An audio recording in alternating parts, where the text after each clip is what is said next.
with after I hate to go into this, but after Bool passed away, we all, not just me, everyone got right to work to make sure that his finances were taken care of, that most especially that his dog Dexter was taken care of. And we made sure that everything was taken care of. I even had my friend go to his place, pick up his computer, and smash it with a hammer. To his place, pick up his computer, and smash it with a hammer. Computer, and smash it with a hammer. My friend go to his place, pick up his computer, and smash it with a hammer. And smash it with a hammer, with a hammer, with a hammer, with a hammer, with a hammer, with a hammer, with a hammer. Taken care of. I even had my friend go to his place, pick up his computer, and smash it with a hammer. I was going to say, if you have to fly down...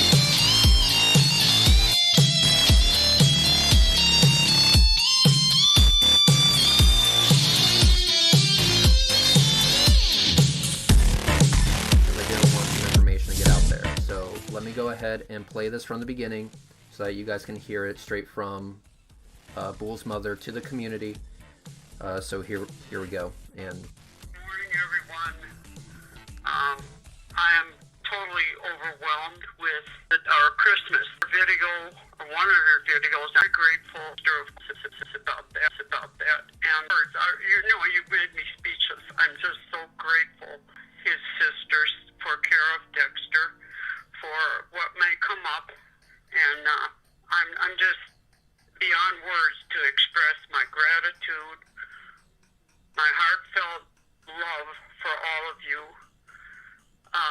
This helps more than I can ever say, and David was a very tender-hearted, beautiful person, and I will miss him every single minute of every day for the rest of my life.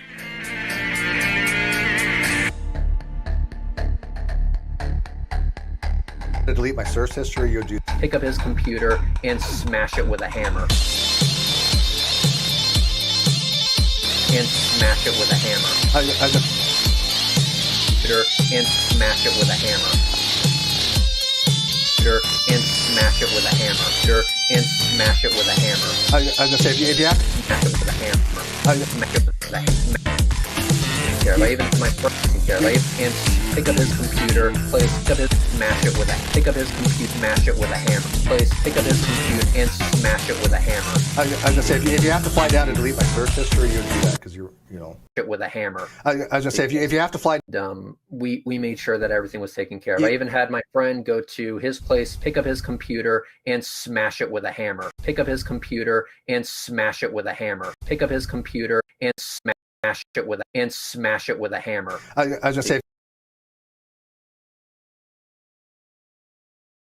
Today we're going to talk about something that not a lot of people want us to talk about. It is Bool's fundraiser, because I feel that I, being someone that was not a good friend of Bool's, I think he hated me or something by the end of it, which makes sense because Bool was also, let's say, manipulated and lied to by Reds and the rest of the members of what I will now dub in this phase of the story as a Hydra. I'll explain that in a minute. Just one of my weird little memes, you know what I'm saying? Though that lie being perpetrated out didn't change the few conversations that I had with Bool, the things he said to me then, and the fact that he's a human being. The fact that he didn't deserve what he got from his friends in this FRAUDRAISER, and the fact that this story just isn't known. A lot of people don't know what really happened when Bool passed away and Red's Rhetoric, Sean Hufford, and Ilya Moon decided to host a fundraiser for him. The first thing any of you should be saying to yourself is that you recognize those names. That should be the first thing. You recognize those names. Let's start with Sean Hufford. Sean Hufford is the fraudster who just lied to collect $15,000 or $20,000 from the community. Now you'll say, but Sean says he raised $7,500. No, Sean said that he raised that the first day. I've shown you multiple streams in the last few weeks, where I've shown additional money going towards this fraud raiser that was not accounted for. Sean and Reds definitely want you to believe he only raised $7,500 because the real amount will blow your top off of your head. You ever seen Tenacious D in The Pick of Destiny? There's a meme-malicious scene from Tenacious D that we here at Unirock love to meme, which is where he's singing a song in his mind. He's pretending he's this giant rock and roll hero, Jack Black. If you haven't seen Tenacious D in The Pick of Destiny, it's a great movie. Some people wouldn't think it is. It's a great movie. Anyway, though, he's singing and he's in his head, right? He's in his mind singing, and he points at this guy who's watching him in the audience, and he goes, "Oh," and he holds the note out, and when he gets to the end of the note, the guy's head blows up. He's gonna blow your mind, right? That's what he says in the song. That's what's gonna happen to your head when you would find out how much money they really did fraudulate from just Sean Hufford's fraud raisers. And I find it to be important that we as a community stop taking their word and their lies as the truth or as the narrative of the story, and we start representing what is factually in front of us. Because liars, they tend to tell lies for very immediate things. Got me? For very immediate reasons. And it's almost impossible for a pathological liar to be able to look ahead or even look behind and to see the effect that the lies, gaslighting, and changing of history will have on other parts of reality or the truth, right? An example is in these video clips that I'm playing for you here in the intro. Take a listen. Sure that everything was taken care of. I even had my friend go to his place, pick up his computer, and smash it with a hammer. Now, he had his friend rush over to Bull's place, smash Bull's computer with a hammer, and also, due to other things Reds has said on social media, other clips of him talking about the computer, which I will have for you soon. I'm waiting on my... Up. We've got her. Let's see. Do we have a timestamp, though? Can somebody type the timestamp, please, in the bottom of current live stream room? I've got the Boomalicious Boom video. I've got the Boomalicious Boom video here from Boomy Morgan. Though I'm going to need the timestamp, if you will, please. Just the timestamp where they're talking about the computer. So I have the second clip for you here, and I'll get to it when when I get to that part of the story. I'm going to play you exactly what Red said in both clips, talk about what he said in other places, and actually give you the framework to understand from the perspective of people who watched Red's Rhetoric hand a perfectly prepared narrative to the community. Though, at this stage in his lies, the lies had gotten so numerous and so complex that while we were watching Bull's fundraiser unfold, we watched a desperate Red's Rhetoric invent as many lies as he could, damage controlling his other lies because they started to mix and match with each other and mismatch with each other. And that's something every pathological liar wants to do. They want to gaslight you, and they want to mix and match their lies to create a perfect narrative of a lie that you can't debunk using their other lies. Though, once a pathological liar gets too far down the rabbit hole, every time they'll end up bumping into impossibilities. And those are the only clues people have to be able to figure out what the truth is when being confronted by such a pathological liar and narcissist as we are dealing with. And also remember, we're not dealing with a normal situation where we've got one pathological liar, one narcissist, one con man, one snake oil salesman, one greedy individual that's trying to take. No, we're dealing with an entire cult. Now, the cult itself, though, there is another thing you have to realize. It doesn't, just because people were their friends, just because people watched their videos, it doesn't mean that they are part of the cult. Something that has to be able to be handled soon, sooner than later, is people realizing that you shouldn't be taking offense by people describing what happened accurately, right? Just because, like, and remember, I was around these guys at one point. You know, when I say that people are stupid for believing Red's lies, it's because, yes, I was stupid when I believed those lies. And because I allow myself to recognize how stupid I acted in believing his lies, not questioning certain things that I definitely should have questioned, but because of whatever was going on, whatever reason I didn't question it, you know, oh, this is great. In Learning with Suge's video, Suge comes out and makes such a good point, and we're going to look at Suge's video here in just a little bit.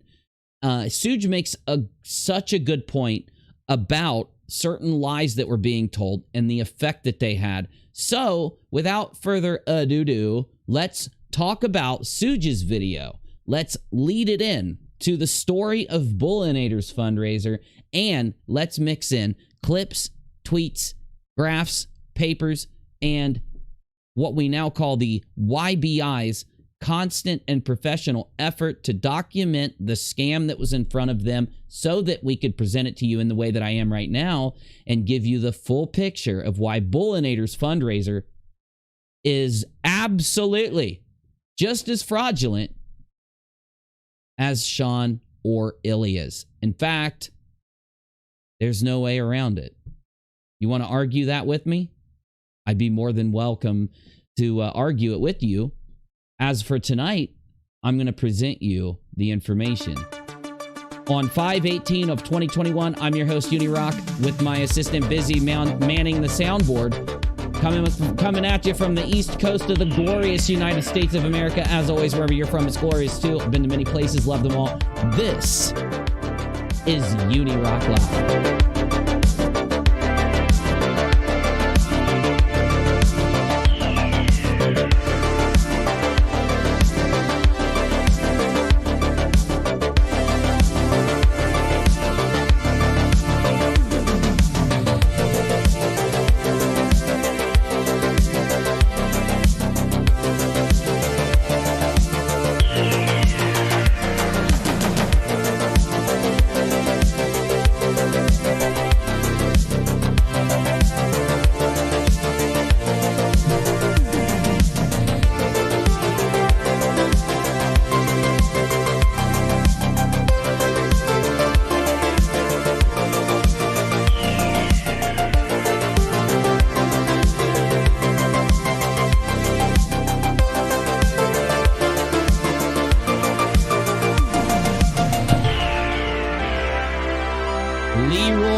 The banger. Thank you, Leroy.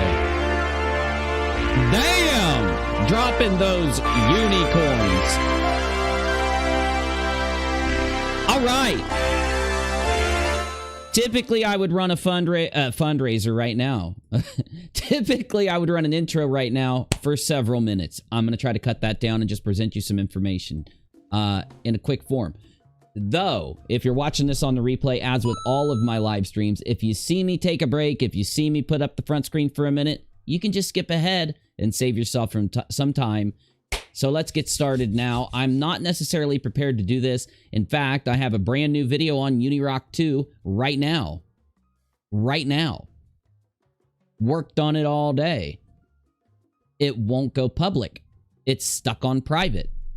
And I've been working with the YouTube support team for a couple hours trying to figure out what the hell I can do. And unfortunately, I got to wait for them to email me back. So I think you'll be getting a new video in the morning. If not, sometime in the afternoon, I'm deleting the video off the channel, even though YouTube told me to wait 24 hours. I'm going to do it in the afternoon tomorrow. I'm going to put it in my video editor, edit it down just a little bit, so that when I upload it, YouTube will take it as a different video and try to release it that way, because I've got to get a video out. I can't wait 24 hours on YouTube. I've been waiting days to get this video out. Anyway.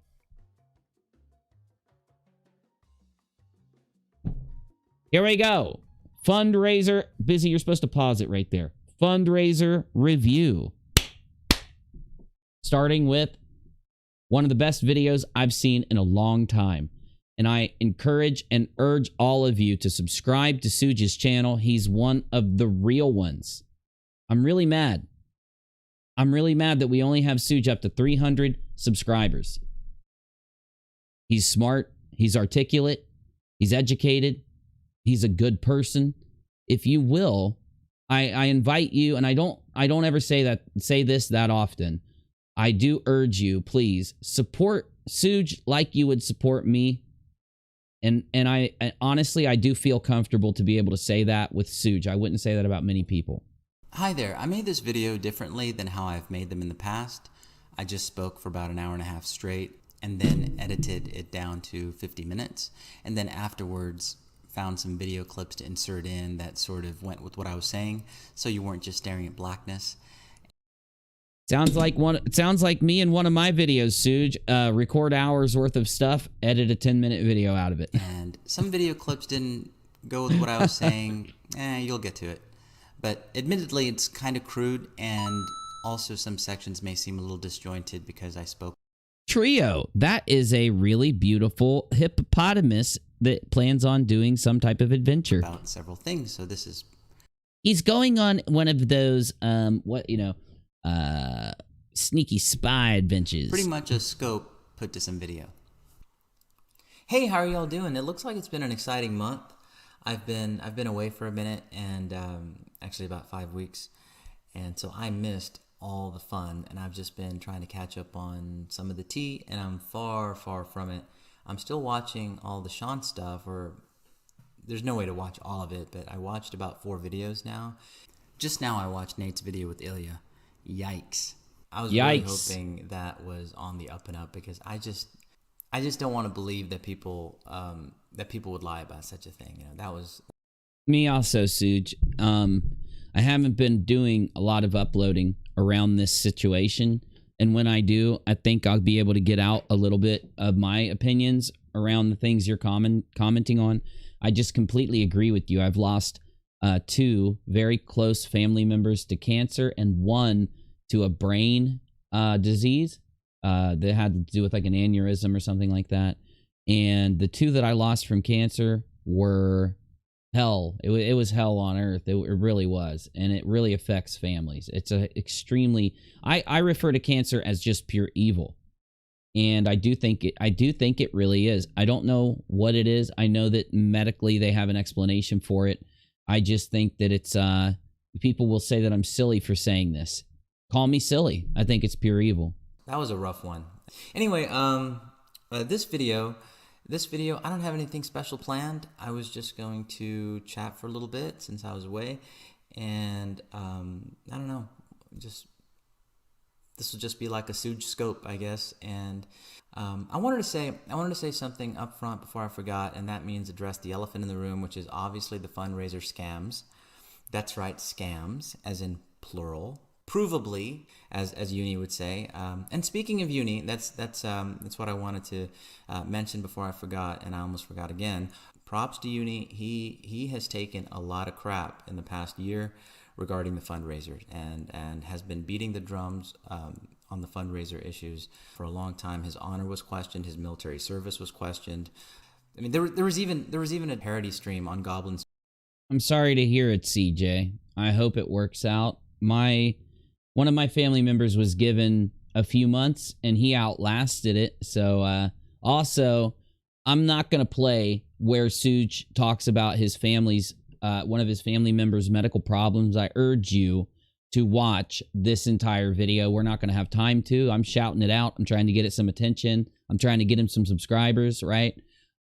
Though Suge's dad has the same medical problem and procedure that my grandfather had, and my other grandfather, that he's outlasted everybody. So I don't know if that's any comfort. It just, you can have the worst cancer and outlive everyone. You could be the best, like, most healthiest person and pass away tomorrow. Channel with this exaggerated depiction of what they think Uni does, I guess. They'd say something dumb and then sarcastically say, "Hey, I'm just asking questions." Well, and that's another thing, Suge. I haven't, torn these people apart yet. Oh, and I will. You know, it was more of a trap that I laid. When I saw how far they were willing to go, I knew that I had a very unique situation. I had not a locale or two, which that's rare. You never find two locales hanging out together. But I had an entire team of locales doing their thing, directing it at me, which, if you're not exactly sure what they do a lot of the cringiest things on the internet, but not in a sarcastic or memey kind of way. You guys know, I definitely hype up my persona when I'm here on live streaming and on videos, you know? And one of the reasons why I try to make such dumb jokes is to make fun of YouTube and to make fun of the position we're in as creators. We've been given a career by a company where our talent, our work, what we create can be consumed and make money through ads. And at a point, they start saying, you can't be funny. You got to be as PC as you can, but you still got to be funny. And you still got to draw all the laughs, all the clicks, and all the... It's so dumb that I like making fun of it with my internet persona. I never try to break character while I'm here, so I need to stop doing it. Though, the point I'm trying to make is, when I saw how far these locales, and that's all you could say. If any other word is used to describe them but locale boomers, you're going to insult them, because you'll have to pick a word that is insulting to describe them honestly. So let's just stick with locale boomers, okay? And they take the things that they themselves do and project it upon people that they get angry at. And so basically, they sit around just throwing things at people, just lobbing things at people, questions, accusations, trying to form themselves as a victim with that by reversing this kind of weird thing they do. And then this is nothing but a locale stream for hours. It's actually, we're going to have to watch it sometime and just laugh at it, because how wrong were they? Remember, these people classified me as what they say I am because I questioned these fundraisers. That's the thing that led them down this path of hating on everything that I did. Me standing up to their fundraisers, them saying, since unirock is willing to take our kindness and to take our lovingness and try to attack us for it because he's a conspiracy theorist asshole, then we are justified in doing these things to him. So I let them do those things to me for a year, right? In fact, I even encouraged it in some situations because I didn't want them to be able to say, it was a mistake, it was an error, it was an accident, I was in a bad headspace. And this is one reason they will hate me forever. They're going to hate me forever for literally just letting them sit and act like this towards me unchallenged for all that time. That will be enough for them to hate me forever, because this will be the one thing, other than the fundraisers and the doxings, that they'll never be able to get out of. It'll follow them wherever they go, no matter what they say, no matter what they do. They sat and all of them basically defended Red's Rhetoric. It's what it was all about. And because I was classifying Steve McRae, Red's Rhetoric, and Cheshire as internet fraudsters and con artists, I was deserving of all this treatment. So I just appreciate Suge saying this, putting this in his video, because he didn't have to, and it's nice of him. So, well, maybe y'all should have asked questions, like actually ask questions, like, "Hey, Sean, did you read the lease? Can you send us a PDF?" That's right. They were trying to say, Uni's just asking questions. I wasn't asking questions. I had you guys dead to rights, and you knew it. The only defense they could do is minimize it to that. But it's so funny that they did these streams, the way Cheshire acted. Cheshire's not, like, she's damned herself on the internet after what she's done, because she is so butthurt over all this, she can't even admit that she was wrong. She'll never admit that she was wrong. Yeah, so we can look it over. Just asking questions. Knowing. And look at their boomer memes, right? So listen to this. When you Google something to support your argument and realize you're wrong. But I've never done that. When has that happened? You don't have an example of that happening to me. Oh, but we've got many examples of this happening to Reds and Sean and Steve.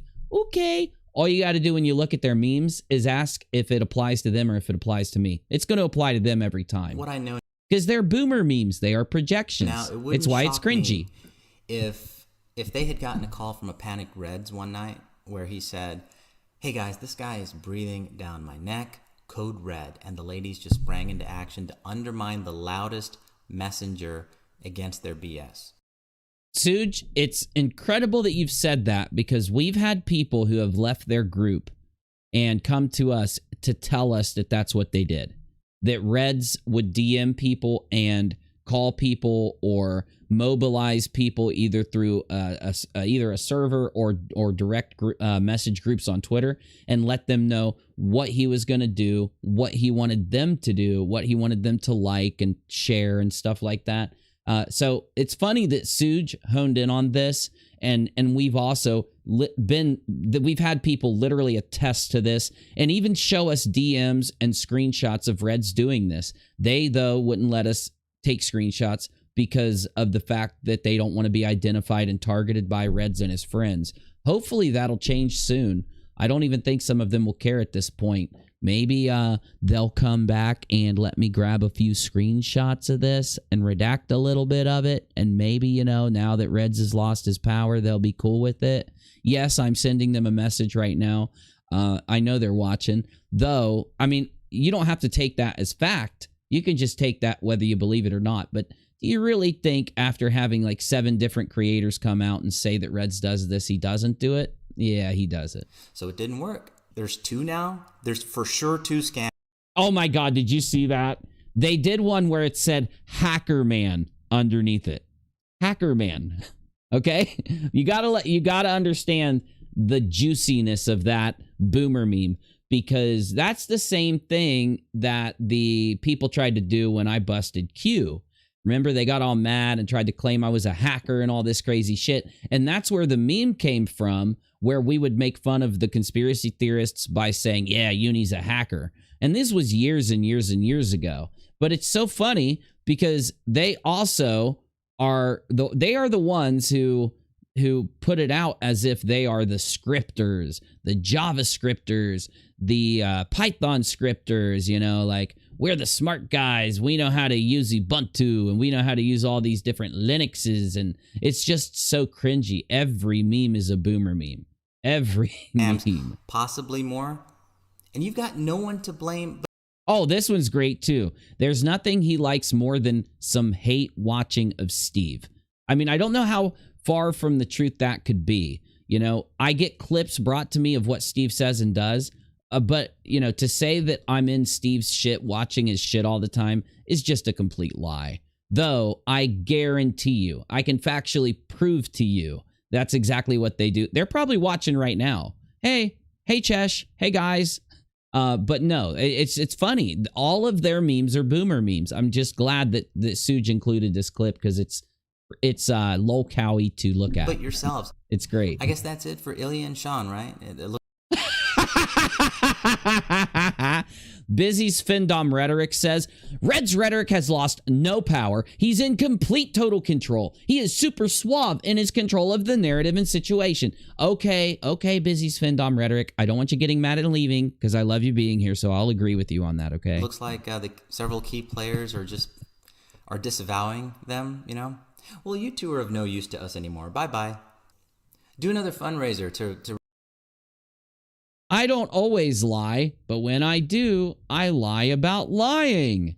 I don't know how you can say that's anybody but Reds. In fact, I think Reds is behind all of this shit. I really honestly think that.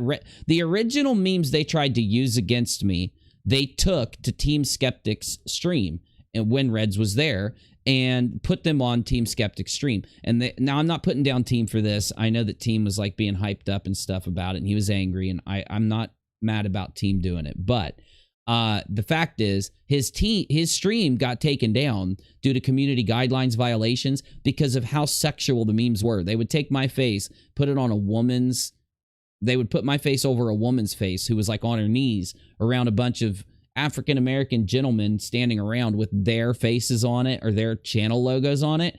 Everybody on the audience, whether they loved me or hated me, was looking at it like, are you guys in love with unirock? Because it was just some weird fucking shit, y'all. Really, to this day, it's weird as fuck. And I don't believe it was team. I know it was Reds. I've been told it was Reds. Maybe it was team. You remember those? You remember those days, R-Top. But I know somebody remember that stream that got taken down. It's just funny. Repair that bus you used funny. to run them over. You said all this stuff about Uni, right? Like how stupid he is. But the thing is, he helped expose it along. Oh, the thing is, I was right. You know, if you go back and watch all of my original work on this, all of my original reporting on this fundraiser situation, you can prove to yourself I was right. And I was right about Ilya. I was right about Sean. I was right about the others. I wasn't right because I guessed it or because I whatever bullshit they put out. I was right because we investigated it. And they are so dumb. They're so bad at this that hell, we're talking about people who sat on a stream and said they needed $10,000 so their friend could pay a landlord to pay off a lease so that he could leave and move and leave all that money with the landlord. Okay? And immediately, any normal person that's ever functioned on their own in life says, that's not how that works. That's how easy it was to bust them. When they say they need the $10,000 because the majority, the $8,000 of the money goes to that, and then you realize no more than $1,500 could go to that, you realize how big of a scam they're running. They turned $1,500 into this big amount due to the lie, due to the scam. And for them to do that so drastically, so like in your face, I mean, there's just no way to argue it. Like, we had them dead to rights back then, though they had so much, let's say, control over the people around them, over their minds. They'd injected these narratives that Reds is a good guy, Steve is a good guy, Bull is a good guy. They put these narratives out there to the point that they actually had an audience that believed it. The audience had heard them say how ethical they were so much that in the audience's mind, they believed they were ethical. And that should be a red flag immediately, right? Anyone that says they're perfect or they're better than everybody else is something, or whatever it may be, unless they're like an Olympic gold medalist or something, or whatever it is, that should be a red flag. And the reason it wasn't, they slip it in, they move it in there. They start with stories. They start prepping you. They start lifting you. They don't just come right out and say, I'm the most ethical person ever. They say it, but it's later. They start by a bunch of stories late at night on their streams about how ethical they are. And then they lead and lead and lead in. And it is a lesson in propaganda. It's a lesson in lies. It's a lesson in gullibility, naiveness. It shows you when your guard's down, it doesn't matter how smart you are, when your guard's down, if somebody can see the vulnerabilities in you, if they are scummy enough, if they are desperate enough, if they are a con man enough to be able to hone in where you have a emotional, or let's say some type of, issue, some type of some off-putting, something that puts you off, and they hone in on that even the smartest person can be duped, can be lied to, can be conned and misled. So no, it's not a function of intelligence. It's not a function of how much you study. You could say it is of street smarts or common sense, but even then, if they can catch, like cancer, if they can catch you, why did they have to go to cancer when they did it? Like I said, every detail about what they did can be examined. And when you look and say, why did they choose that? You're always going to come to the conclusion logically, they chose that because it got them more money, because they had to. An example, original fundraisers were for toys, and they stopped getting money. People stopped giving them money for toys. They moved up to Sean being in bad places. They realized they're not going to get any money from Sean being in a bad place. So they replace Sean with Ilya and move it up to cancer very quickly. Because why? Without hitting you there at a place where all of us are having our lives affected by this. And that should be a reason why every person out there says no forgiveness. No forgiveness, not just for Reds and Ilya and Sean, who are, and AT too, but he's not worth mentioning half the time, because they are busted being behind these things, not just for them, but for the people like Cheshire, Stebbis, and the others that will not call it out, but they'll bitch about how bad of a person Kyle is. You're actually being shown through hard evidence that the reason they say that these things about other people is to be able to disguise or hide what they are, right? Negative exponents and Nate, who did a great job, and Menace and some others. I mean, so what does it say about you? Like, if Uni is so dumb, but he was able to help figure this out, but this happened right under your noses with you. Oh, I've said that the whole time. If I can beat you when I ain't trying, when I've taken a break, when I've laid down my debunking sword and tried to move on to other things, and I can beat you while I'm rusty, while I'm not on my game, you got some problems. Your seal of approval. You got some problems. You couldn't figure it out. What does that say about you? Well, those three are just boomers. Those three think they're 19 years old. They think they're funny. They think everybody loves them. They think they're witty and clever.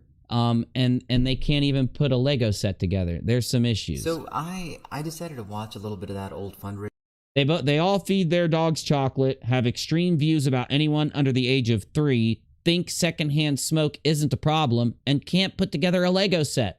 Those are some issues, guys. That's when you know there's some problems. Sean's the one from August 22nd, 2019 on Reds' channel. Yeah, I have to specify which one I'm talking about, right? Okay, so now I'm going to go ahead and stop playing Suj's content, but I am going to read what he has on the screen. Let me turn down my green screen a little bit. I didn't take any time to fix up my OBS, obviously, today. I did work on the background a little, but I don't need to work on the background. I need to work on the other parts of this. Hey, there we go. Much better. Okay, so I'm going to read to you what he puts on the screen, because Suj includes something I've been telling you about for a while now. I've shown you many examples of this in my streams, and there's another example here, and you can find examples like this anywhere between Sean's fundraiser and present day. Well, let's go back to when Sean was busted. Up until Sean was busted, till the time when the fundraiser started, this is everywhere from a set of people. That set of people are the ones who are, and it's not an opinion. If you want to argue it with me, fine. Though, this set of people will not defend themselves. I challenged Reds and Steve to debates. They've both turned me down each 4 times. And two really great channels that they love, that they say are great channels, Modern Day Debate, where they've been before, and Conspiracy Cats' channel. They turned down those debates. If they wanted to defend themselves, they'd step up and do it. They can't. It's why they won't. They won't debate something they'll lose. They know that's just how you know they're weak. They're not good at what they do. Because you could still put up a good argument if you're destined to lose the debate. You could change minds. You could probably admit to some things and apologize. There's a lot of things you could do in order to be able to win the debate with me on the fundraiser situation as Steve or Reds. But they can't. They don't have the skills. They don't have the ability. They don't even know the situation as well as I do to be able to discuss it. Though, what you're about to see is a direct example that Reds Rhetoric and AT Productions and Sean all were pushing that they checked Sean's lease. And the questions everybody's asked in the last year have been asked directly to them with their responses since day one. And I have a request to the whole community before I get started. If you have anything else like this, that's a tweet, that is a comment, or that is in a live stream or video, get it to my mods. Get it to my peeps. Jump in the chat. Ask one of the mods who you can send it into so they can put it into the Discord server so they can get it from you and put it there, because this is one out of 2,000 different examples, okay? 2,000 different examples of Steve McRae, Cheshire Vic, Sean Hufflepeg, the peg-legged pirate with the monocle dating the alien with the peg built-in Hufford, and Red Soybean Rhetorics. All of them did this. What you're about to see, I've shown you evidence of Reds doing it, and I'm about to show you more evidence of AT2 doing it. Now, before I even go there, I also have to tell you, I know, but still, that Sean Hufford admitted that this was true, and AT2 admitted that this was true. So, just so you're ready, just so everybody's there, I'm going to slam you again with hard evidence that Sean, AT2, and Reds set up this fundraiser, something they directly told Johnny O, okay? They decided on the amount by reading the lease. So they ripped us off. They knew Sean had a $1,500 buyout clause and still took it up to $10,000 because they asked themselves the question, how is anyone ever going to find out what Sean's lease says? They said no one will, and they were right if he wouldn't have been evicted. They said, how's anyone ever going to find out that we lied about Sean's lease? In the comments, on Twitter, in live streams, and in DMs and to other people. They're never going to find it out unless Sean gets evicted. And they probably didn't even think that we could find it out if he got evicted, by the way. They're that stupid. So either way, they thought they would never, ever be busted on this. And because of it, not because Sean couldn't avoid it. Sean could have just paid that landlord $1,500 out of that $10,000 that he took and never been busted. But this is not just Sean. It is not just Sean. It is Reds, AT2, and Sean. And yes, Cheshire and Steve knew about it and helped them push the lie. That is why it seemed like FTFE was part of it. And like I've told you, after talking to him, after seeing what he's willing to do and call out and put on his channel, I'm completely convinced FTFE just, defended his friends for way too long. And it's possible he did that because he just didn't want to face him. He didn't want to call him out. He didn't want to look at anything. He just pushed it all away.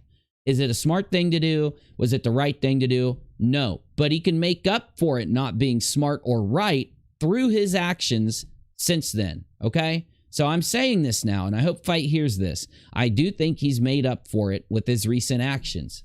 I hope he keeps going like that. Though, one thing is for sure. Do you see AT2 doing this? Do you see Sean, Reds, Shesh, or Steve doing this? No.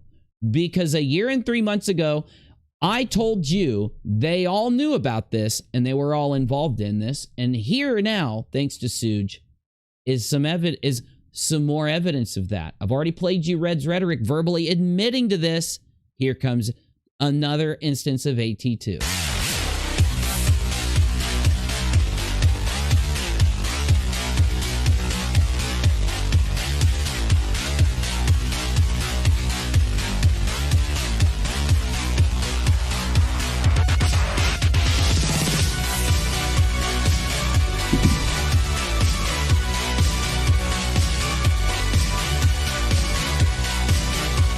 All right, Busy, give me my song. Because you're a ding dong. Because you're a ding dong. That's why. So here you go. Red's Rhetoric very quickly unlisted the fundraiser, and after unlisting it, realized he was going to have to private it because it contained unless that is one of you have a link to it and want to show otherwise, which I'd love. I'd love for that video to still be there so I could pull it up right now and go through all the comments. If you've got a link to this, put it in the chat. Tell my mods, get it to me. One of my mods has told me this video is deleted. That's all I know. So, why is it important that this video not be deleted? Why would Reds delete it to get rid of these comments? Let's just look at one of them. Jane Doe. I'm fairly certain that in most places, a landlord has a duty to mitigate his losses. If he takes you to court, he'll have to show you that he's tried to rent the place out. Well, There you go, Jane Doe. That's that thing that I've told all of you about called renters' rights. That's that thing that Team Skeptic brought up to Sean Hufford the day of the fundraiser. Remember, I remember, do you remember? We remember. And what did Sean say to Team? Well, you know, we don't have that many rights in Indiana. He didn't even know what rentals rights were. Okay? There's something wrong here. There's something wrong there. But for the fact that, you know who I think Miss Jane Doe is? I think it's one of their viewers who doesn't want them to know that they hold this opinion, so they made a sock account and went in to say this. I truly believe that. I believe that because hold on, we got to go through this nice and slow. So let's put this on playback speed 0.25 so that we can see this, because he goes by kind of quick.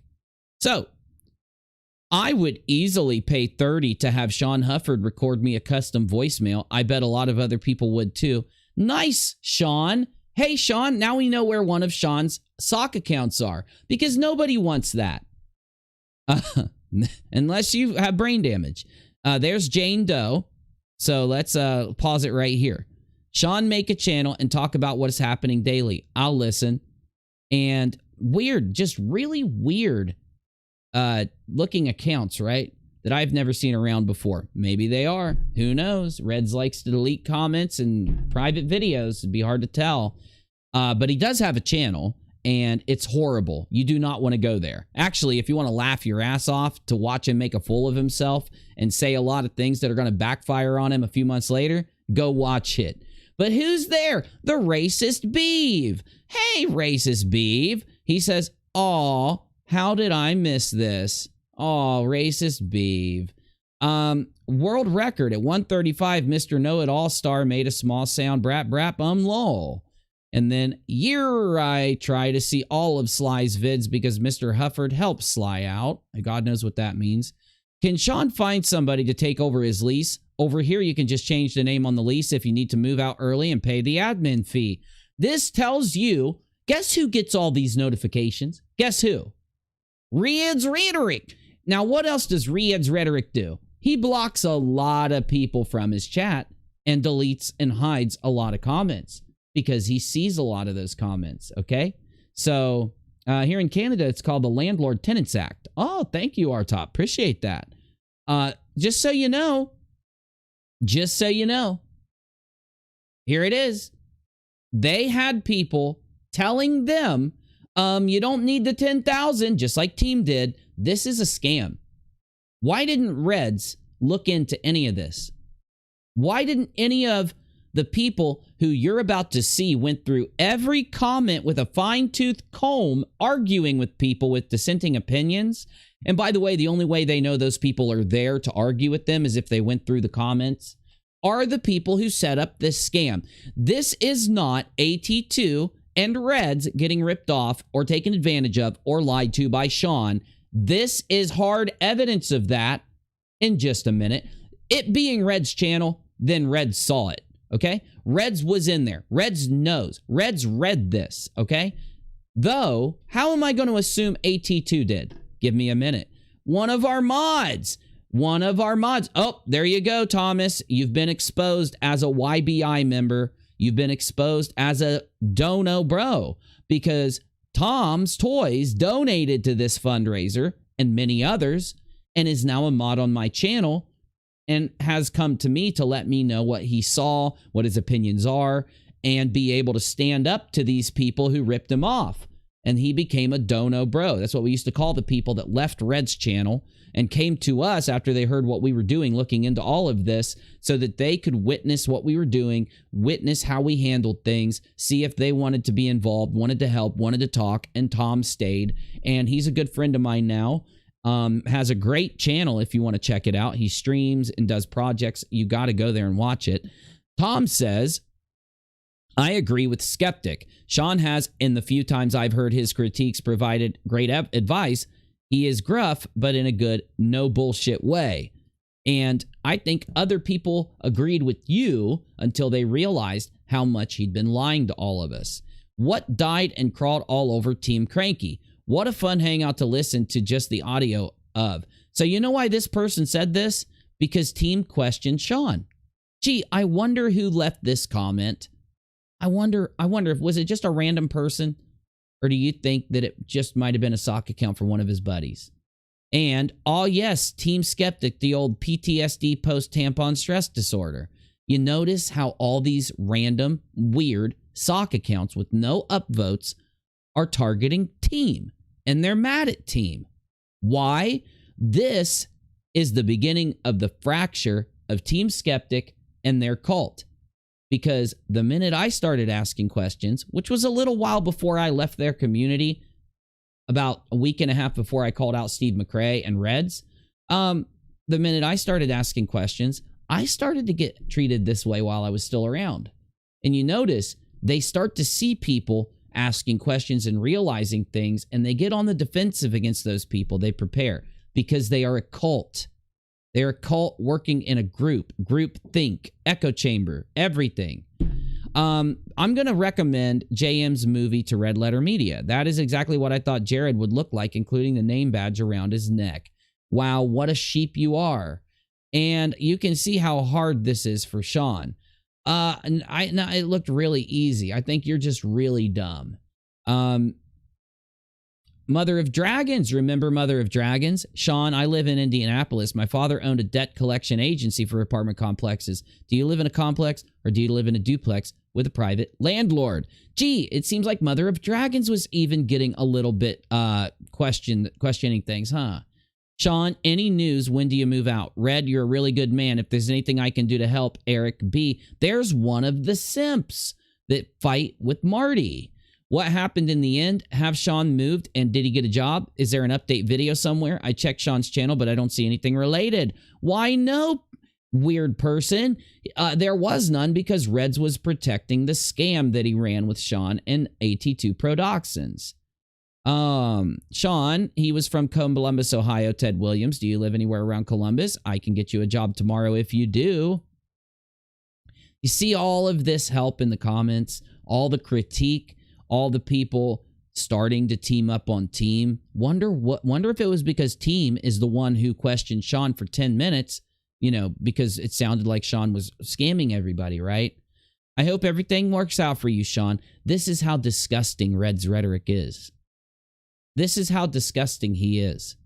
He lies to these people to get them in this mindset.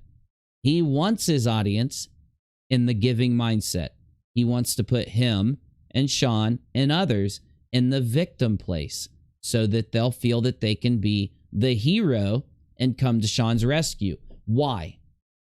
Why isn't he, as a skeptic, as a debunker, science, reason, logic, common sense, why doesn't he just give it to these people straight? Why? What's with all the emotional manipulation? What's with all the bullshit? You know, you now know. Waking up with the voice. Yeah, already heard a Swedish morning radio show. Who cares about Swedish? I hope people understand how hard this stream must be to do for Sean. Seriously, Sean really puts value in the community. I hope he gets his share of love and dough. Well, that would have been true if Sean wasn't ripping you all off. Actually, it did the opposite for your community and completely destroyed it. So, yeah, I know, right? Maybe if you guys wouldn't have been such sheep, asked normal questions and not considered them the normal criticism to be some bad thing you had to fight against that hurt your feelings and caused the butt hurt that needed the response that you're about to see in a moment. You get me? Leroy, why ask questions in the comments? It's so weird. Well, because these guys, they don't do what I do. They don't respond to you. You can't ask me things. You can't get a hold of me, right? No, I'm here. I talk to you. I do live streams. I respond, right?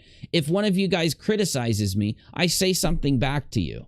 And unless you're trolling, and then I'll troll back, right? I'll say, yo, mama. But anyway, you get my point. These guys do not allow that. This was a purposeful scam. The evidence is there. Anybody who isn't willing to look at the evidence is just flat earthing this like they flat earthed the entire subject a year ago. You want to sit here and act like Reds and Productions, Chesh and Steve aren't involved? Go ahead. I will prove it, and I'll put it up on Unirock too in my final video on the subject. And I'll show you how many of these fundraisers are fraudulent just from what we can tell from our limited perspective, which should tell you that most likely the majority are fraudulent. Though, that's for a future time. Let's keep moving here. For your information, skeptic, you look fine. I enjoy your avatar, so please switch it up. I know this is a year old, but I do identify with you. You're smart. You're the shit. I aspire to be like you. Have you gotten past this yet? You need help, Scott. Go see a therapist now and get help. Because you admired a con man who was ripping people off and scamming people, and you definitely don't want to become that, and that's what path you're on here. So, have you tried to negotiate with the landlord? Most landlords do not want to deal with lawsuits. According to Sean, they do, though.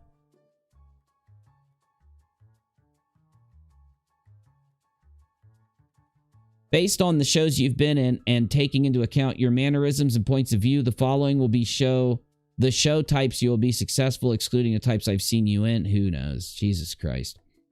Team looks like he needs a coffee, a joint, and his hat. Scared me for a second. I had idea he was a ginger.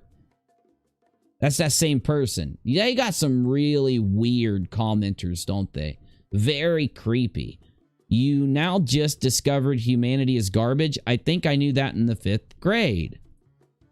A porn play-by-play announcer. Literally lolled, Craig.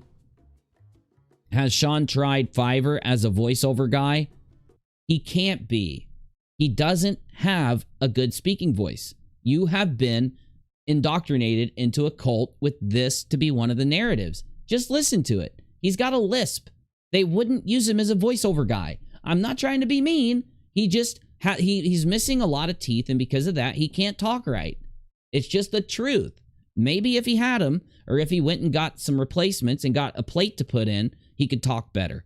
But you can tell the guy is talking without teeth. You guys are just really bad at what you do. You're not skeptical at all. I'm sorry. You're not intelligent. Unless you're just barely looking in at this group, leaving a quick comment and bouncing, you need to get back to reading some books. Do what Julian does. Read a book. Someone tells him to start making... Oh, it's that same fucking weirdo. I'm ignoring that dude's comments. He's commented 90 times.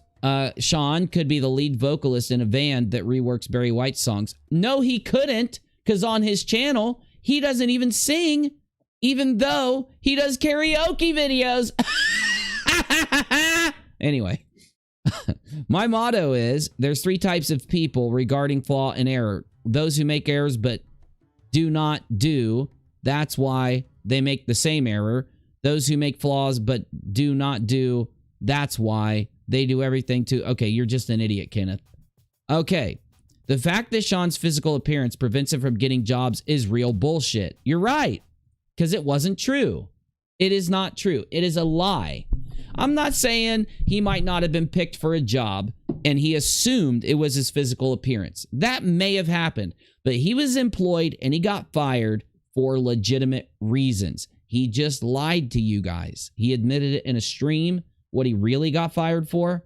He just tells lies when he's on Red's channel where he gets the money. Someone says, how much did he make or get? Notice how there's no answers. Why did this remind me of... Okay, God knows what that's talking about. Why doesn't he just buy a bus ticket? This is Marty. This is Marty. All right, we're finally here. Wait, I thought you were just making this shit up, rockAlot. Nope. Okay, Marty Moose says, why doesn't he buy a bus ticket for $100 and start the new job? Great question, Marty. He said he has decent credit. Use a credit card for a cheap motel until the money starts rolling in from the new gig. By the way, he literally did say that he didn't want his credit to be negatively affected, and that's why he didn't want to be sued. He said that, just so you know. We've heard it when you go back into the replay. I don't understand why he needs a 10K dono to get this rolling. Nobody with a mind did, Marty. Nobody that was a skeptic, intelligent, a debunker, who wasn't affected by the lies this cult was telling them did. You get me?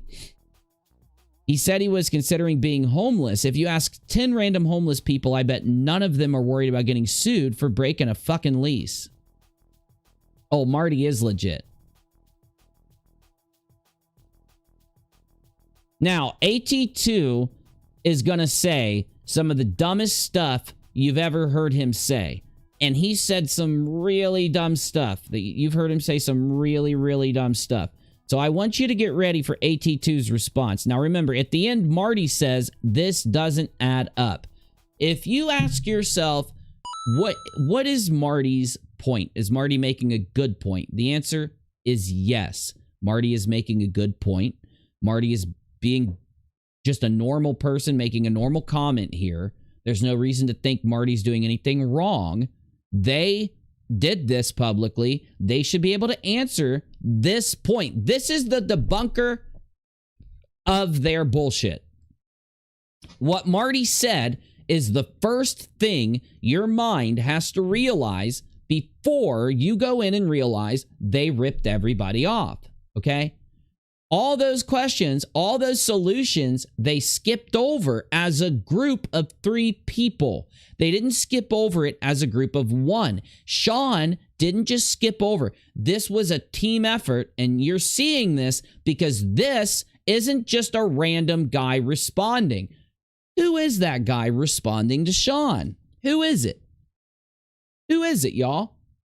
Well, that just happens to be who he admitted with his own fat mouth, and Sean admitted with his own rotten mouth that Reds, AT2, and Sean literally looked at the lease, read the lease, knew what was in it, knew what clauses it had, and knew what clauses it didn't have, right? So that they could then determine the amount of money that Sean needed. I told you this the minute that Reds and AT2 tried to play the victim of Sean when they weren't. They're a victimizer next to Sean, an accomplice, right? And what did AT2 say? He said, Reds is only the victim of being a good friend to Sean. Really? He's only the victim of being a good friend? No, he's an accomplice. And Reds has said the exact same thing that AT2 said here many times. I've even played those clips on this stream. I could play one. In fact, I'll do you a solid and I'll play one in just a minute, right after we get done with this. So I want you to understand this comment proves AT2 Productions is not only a liar, not only a complete con man, not only should he be ousted of any community he's in, that is, unless you want people ripping people off, doxing and lying to people. And now you understand why AT2 has been acting like he's acted, doxing many people, threatening many people, right? You understand all this because this is AT2, not just in this comment. This is what him and Reds and Sean did for an entire year. Them doing it for a year, by the way, proves it was not a mistake or an error. The whole time they did it, people were just giving them logical, normal responses. Here is me proving to everyone out there, sorry, team, but if you really mean what you're saying, if you really mean what you're saying about Sean and AT2 and Reds, you've got to disconnect and oust AT2 just like you did Sean, because he ran this fundraiser with them and saw the lease. It means he saw the clause. I've shown you the clause in Sean's lease. It was its own piece of paper. I've shown you that in the lease, it also mentions that separate piece of paper and the clause. And I've shown you he had a $1,500 buyout clause and Sean only had 9 days on his lease. It was AT2 and Reds and Sean who came together as a group of 3 people and turned a $1,500 out clause into a $10,000 lie, right? No, because AT2 Reds and Sean had planned on Sean moving the day he was supposed to move into Red's house, which was about 2 weeks after this fundraiser. Why? Because Sean was done with his lease. The reason why they did the fundraiser 9 days before the lease ended was so that Sean could walk away from that lease at the end of it and move in with Reds. Why did Sean stay in the house? Why? He told us. Because Reds canceled the plans. Reds said, Sean, can't have you come down now. Changed my mind. Remember? That's when Sean said, fuck it, I'm going to go ahead and stay in this house for a year. I'm going to enter into another 1-year lease. But don't get it twisted. The fact that there were 9 days left on this lease proves Reds and AT2 were involved. Also, if Cheshire or Steve McRae had defended Sean and said that they had seen his lease and knew that he was telling the truth, they also are culpable and an accomplice. Also, just so you know. Also, why is it when Reds and Sly and Sean went on Red's Rhetoric's channel in the now deleted video where he has Sean admit what he did, why was Reds being so nice to him? Why was Reds being so standoffish? Why would Reds delete people in the live chat who brought up that they only had 9 days left on their lease? Because that fact proves that Reds Rhetoric was involved. Reds knew Sean only had 9 days on his lease and didn't say anything while Sean sat on his channel telling people he had 10 months on his lease. Why? How do you know this? Because Reds and AT2 said it over and over and over again that they saw this lease. And here's an example of that. No music, Busy. This is serious. Now, in response to Marty, AT2 says, I guess that happens when you're not part of the discussions between friends that takes place off the air. This is how disgusting this little weasel is. Okay? This con man. This is how gross it is. He's literally making fun of Marty for not being with him and Sean, Reds, Steve, and Chesh while they had these discussions. But the thing is, if Marty would have been there, they wouldn't have ran this fundraiser because Marty would have said, you only have 9 days left on your lease, you dingbat. Look at the date. You're lying to everybody. You're conning everybody. So there is a reason why they chose those specific people to be there. AT2 continues, but here's the thing about just abandoning a lease with the clauses he has. This proves AT2 saw the lease, saw the clauses, knew what they were, knew what they weren't. You get me? He's not just saying this to Marty. He's saying this to any viewer that goes to the comments section and sees somebody saying these things. He's making an example out of Marty. He's showing you what happens if you say anything, right?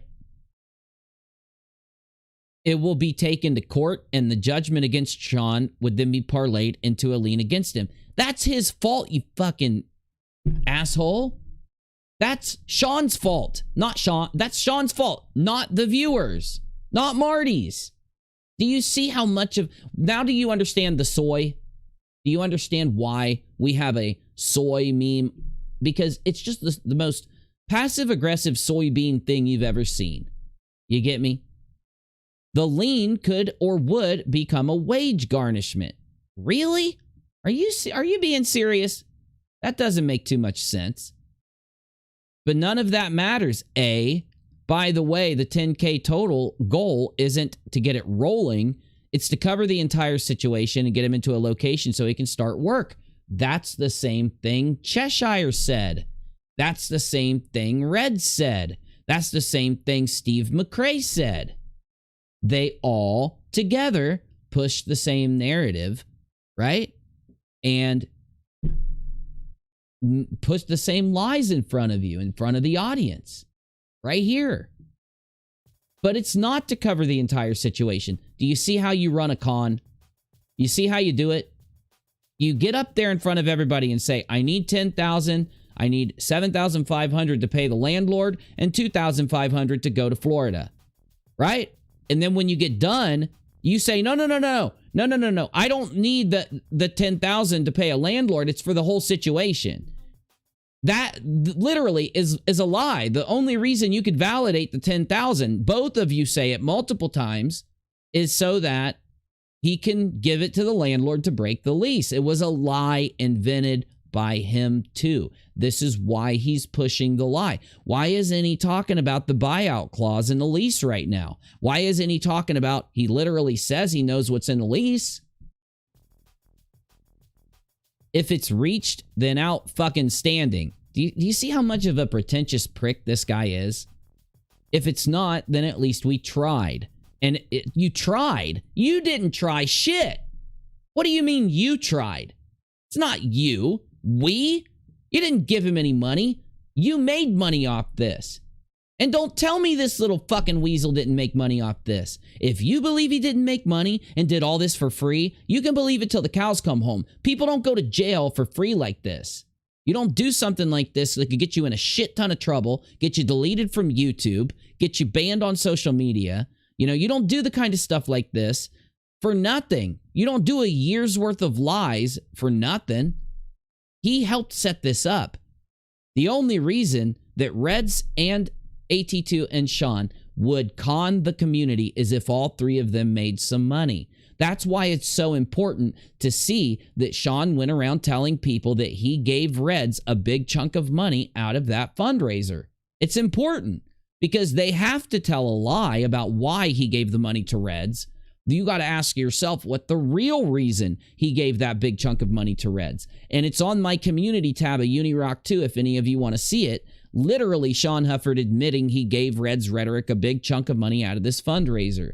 So if you want to be a sheep, if you want to keep your eyes closed and you want to say that he didn't come out and tell us all the truth, that Sean had a $1,500 buyout clause and only needed a couple $1,000s to move at the very most. But in all reality, he didn't need that to move. He only had 9 days on the lease. He could have walked away from that lease at any fucking time for $0 damn.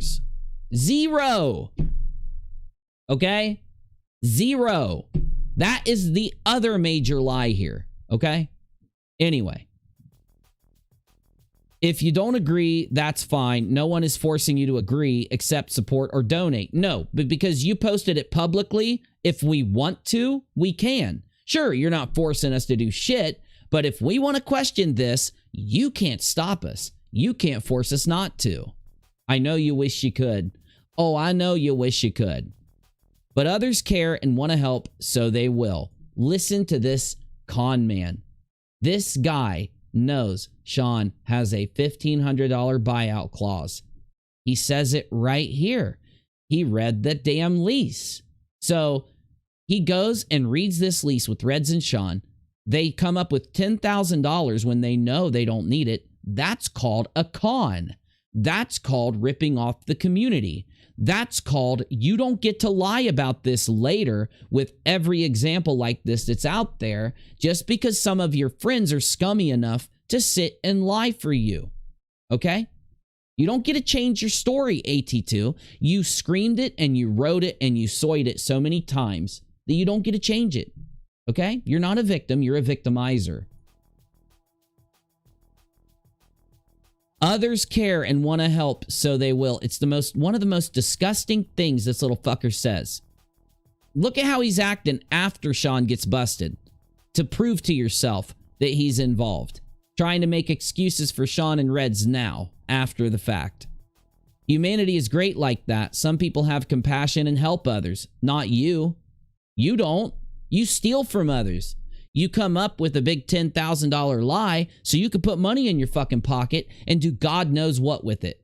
You take that money out of those people's pockets and you get it in your own, and then what do you do with it? None of us know. None of us know what you motherfuckers did with it. I don't believe he spent it on fucking Grubhub. Unless that grub went somewhere other than his mouth, I don't believe he spent it on Grubhub. I think he spent like $500, $1,000 on Grubhub, but I don't believe he spent all the money on fucking Grubhub.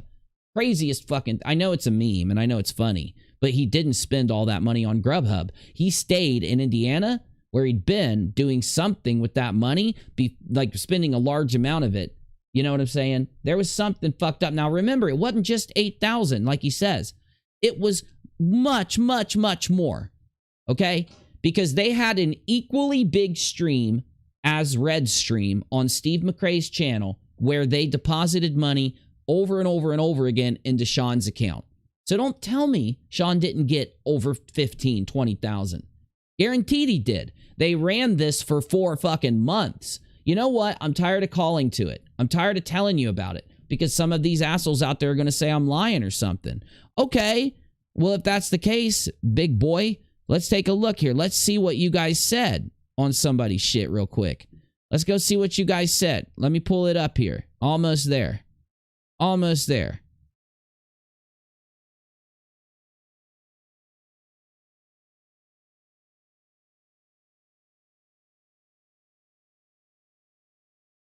It wasn't this one, was it? This is Ilya's. It's the last Sean video. All right.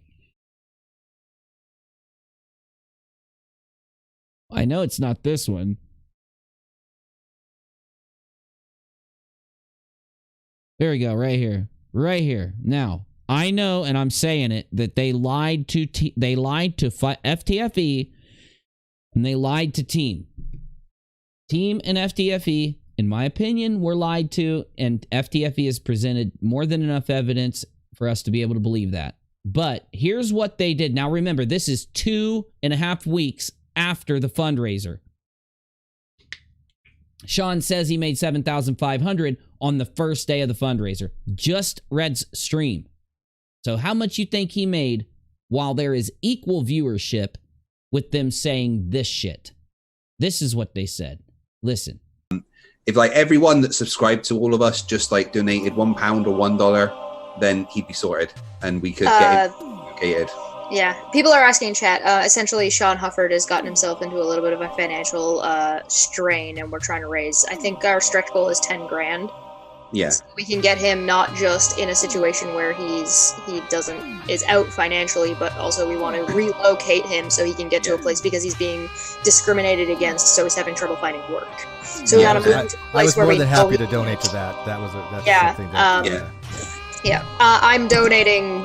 I don't have money. I'm an artist. I don't. oh wait. So I'm donating my body. Okay, I didn't know that. I donated nudes. I'm pretty sure my donation is All they essentially if we reach high enough in the tier goal. I just don't know what the tier levels are. If we reach high enough in the tier goal, I believe I'm doing a booty shoot. nice. If we reach high enough, I'll do a bit. But I'll actually grab the link for Sean and put it in the chat if that's okay with you, Steve. Yeah, we're not just trying to get him out of his current little bit of a financial predicament, but we're trying to get him relocated so it won't happen again. This is the exact narrative that they put in that comment section, but it's repeated by who? Is it AT2? It's Cheshire Sick, the Cheshire herself. Don't let that escape you, okay? She is involved right next to Reds. She knows what he does. She asks questions. Do you think they sat there and heard Sean's story and none of them said, why aren't you fucking working with your landlord, dude? That landlord is illegal. They can't do that to you. They stopped landlords from doing that shit back in the 80s or 70s or some shit.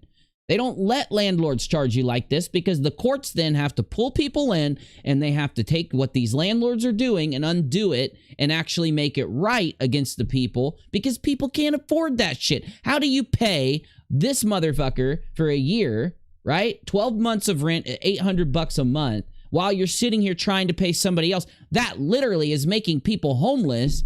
And what? We're just supposed to believe because Sean said it? And that's why. That's why. Again, FTFE didn't have anything to do with this. He was just present this day. Yeah. Otherwise, if we would just give him enough to pay for his rent for the next couple of months, in a couple months he's fucked again. So we're trying to avoid that. Yeah. And he does a lot for the community, so it's That's nice to just be able all to a give back. lie. It's all a lie. If you want to see bikini shots, top 10 I'm anime not judging. betrayals. We all have our kinks. Right? So you're going to tell me she was willing to sell nude pictures of herself, bikini shots, feet pics, all that garbage. They mentioned feet pics, by the way. And they're willing to do this for no reason at all. They don't know it's a scam. They don't ask no questions. They just say, yup, we doing it. Bullshit. Bullshit. Because if it was their money, you already know what they'd say if it was their money. You know what you can do? You can go find any video where they talk about the Non Sequitur Show and hear what they say about people who they believe stole their money, right? When they think someone steals their money, they rant on those motherfuckers for a year and a half, 2 years. They've been going at Kyle for 2 years. Kyle was a constant target of attack, and then KJP was their next target of attack for 2 years. They are the ones who made it so hard to be able to call out KJP early on. They were the ones lying on KJP, as Nate the lawyer presented today, posting fake screenshots, using her name to run scam fraudulent fundraisers, right? To take another YouTuber, just like they did with FTFE. They use people that have a following in their scams to bring a wider berth of people in, right? And then just like with Leslie Bass, with Steve McRae's fraudulent fundraiser, where he purposely lied. How do you know Steve McRae? You know, we got to go into that soon. How did he purposely lie on his fundraiser for Leslie? Because I sent him, everybody out there criticized him and told him it was wrong, that he shouldn't be going on this, that he shouldn't do it.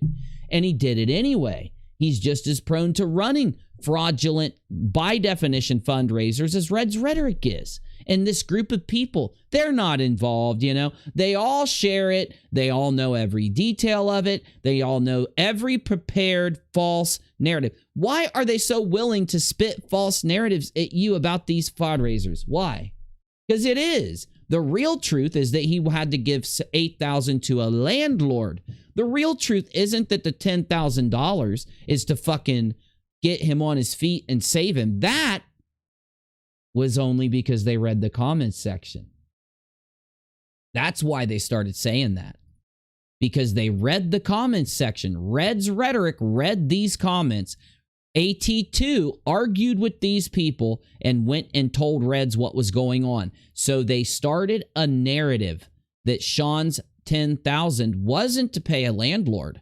It was to get him on his feet. So that if somebody called them out for this fraudulent fundraiser, they could then make a bunch of fucking excuses and already be prepped and primed with their audience to handle it. Exactly what they did to Marty Moose here. Final detail. Sean was resigned to a shitty fate. He was not. That is another lie, AT2. He chose his shitty fate. He chose not to work. He chose to get fired. He chose to walk away from those jobs because he thought he had the safety net of these people fundraising his ass out of his own purposeful decisions.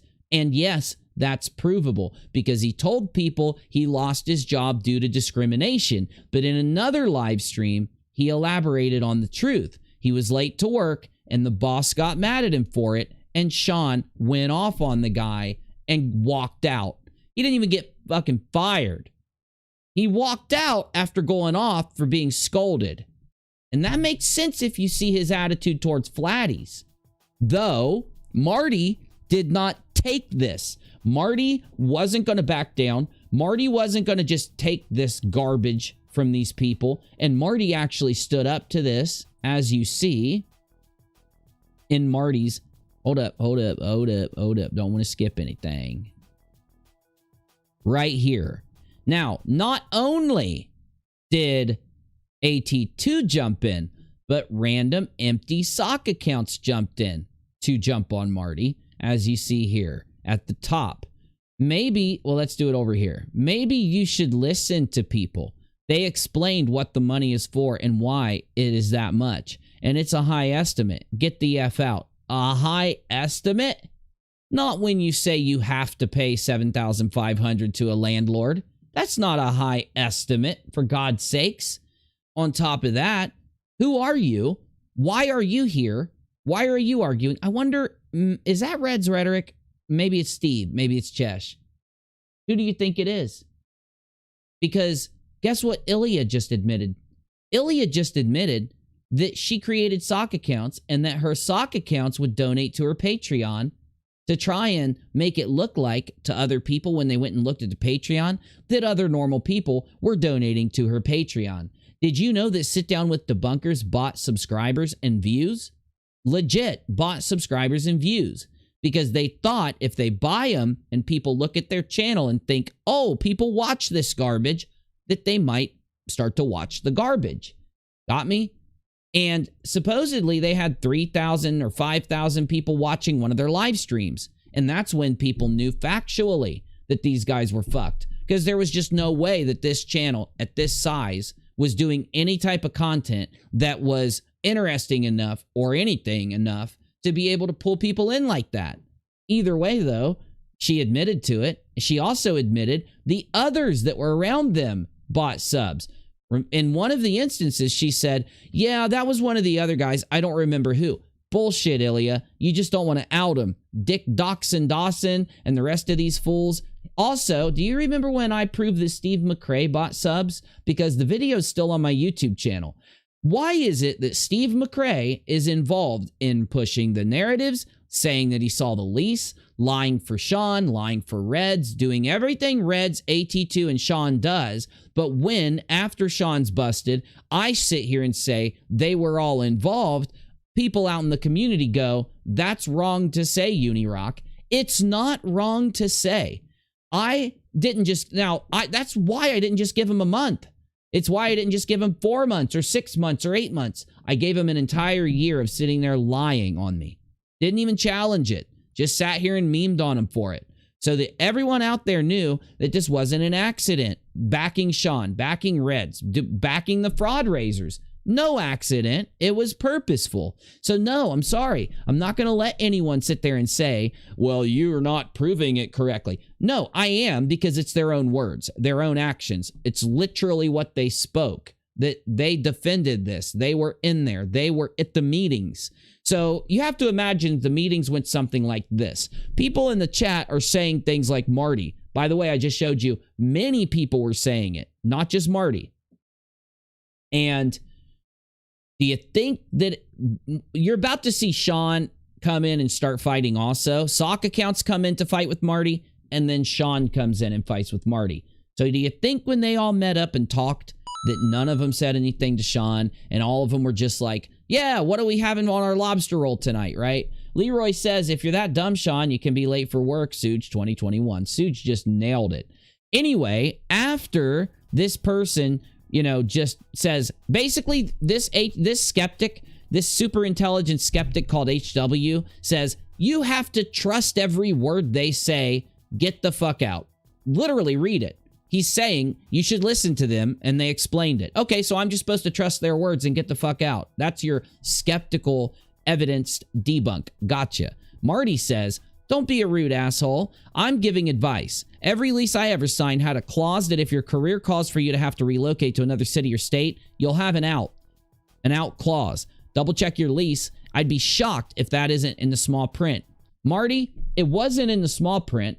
It was its own page, and it was in the lease. And he had to sign not only the lease and agree to the out clause, he had to sign a separate piece of paper. Why? So that legally, no one who, one, signed it, or two, saw that Sean signed it, could then say that they or Sean didn't know about it. This apartment complex took that lease and said, one of the most important parts of this lease is the out clause. So we're going to take the out clause and put it on its own separate piece of paper and make them sign the bottom. And at the bottom of the out clause, it says that it's on its own separate piece of paper to prove you read the out clause, so that you couldn't go to court later and then say, but Your Honor, I didn't see the out clause. I didn't remember the out clause. It was just this tiny little thing. They've had people use that excuse in court before. So they put it on its own big shiny piece of paper with giant letters that said, this is the out clause. You can get out of this lease easily for just a small fee. This is why Reds and Sean and Chesh and Steve and AT2 cannot now say that they didn't know, that Sean didn't know. They are busted as liars. They are busted as culpable. They're busted as accomplices due to what they said in defense of Sean for the last year.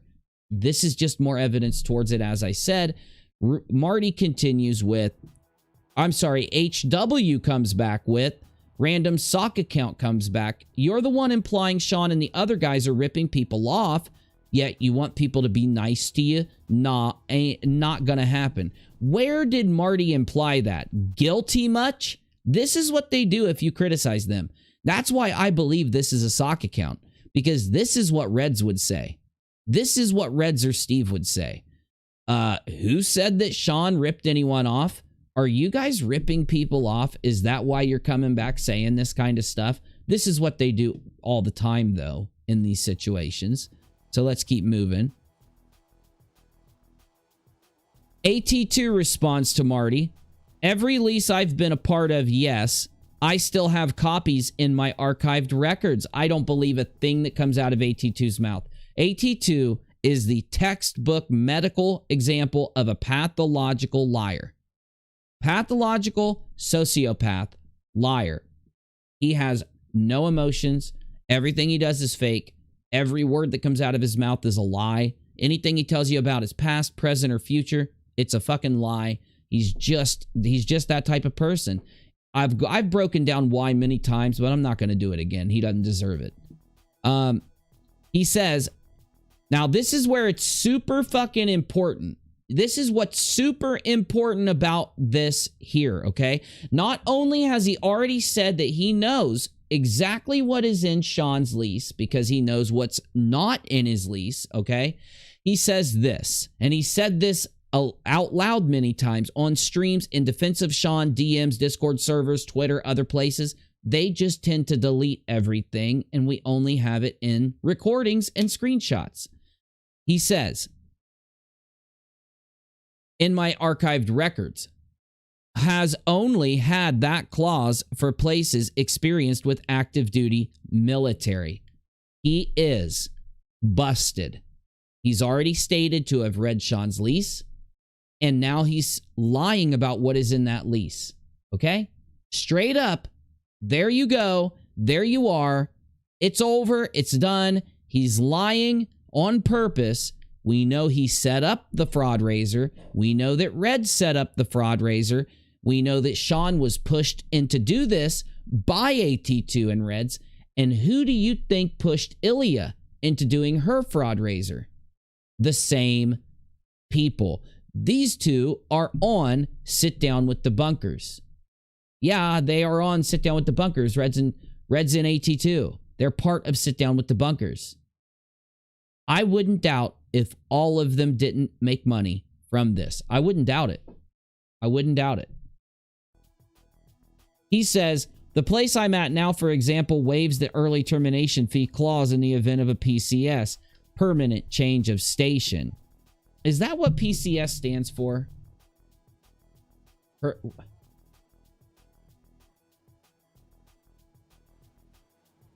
Is it permanent? I thought it was something different than permanent.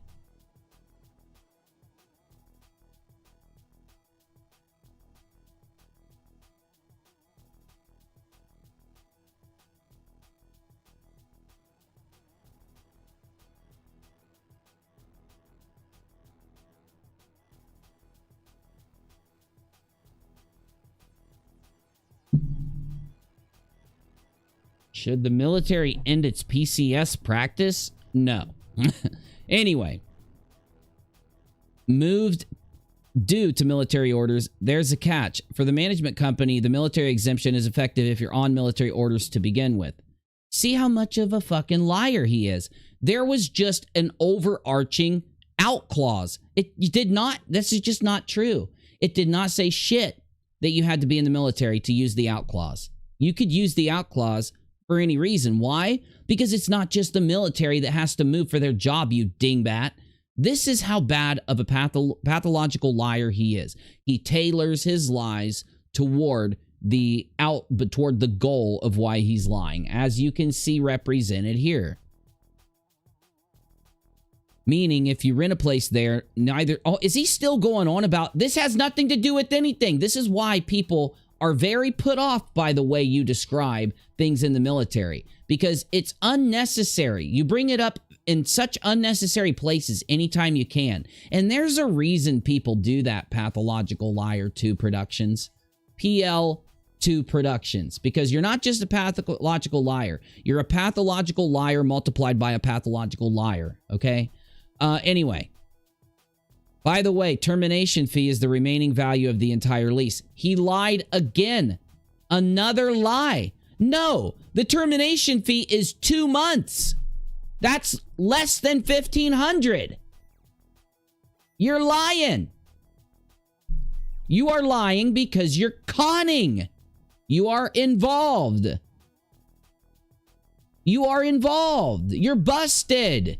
Suge busted your ass. Suge is just too much of a nice guy to say it like I will. I'll say it. You're busted. You are involved. And Reds should be extremely nervous about that.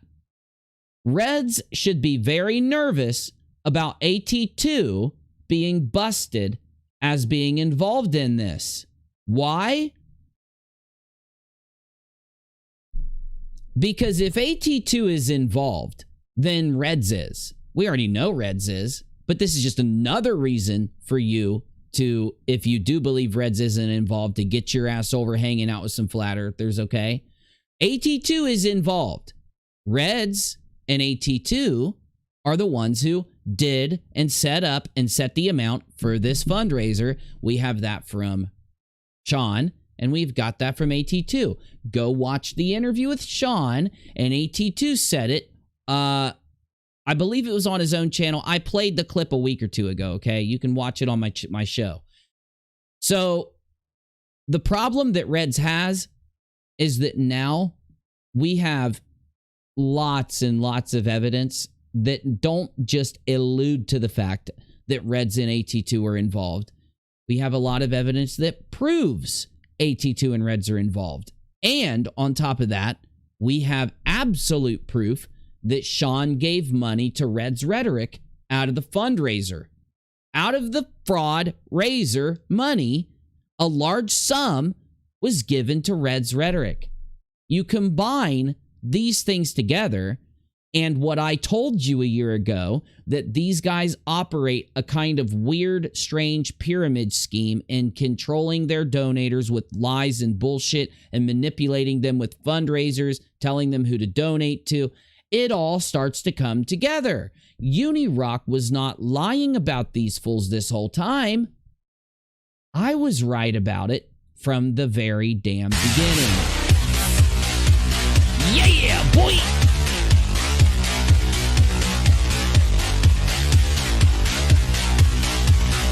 I was right about it from the very start.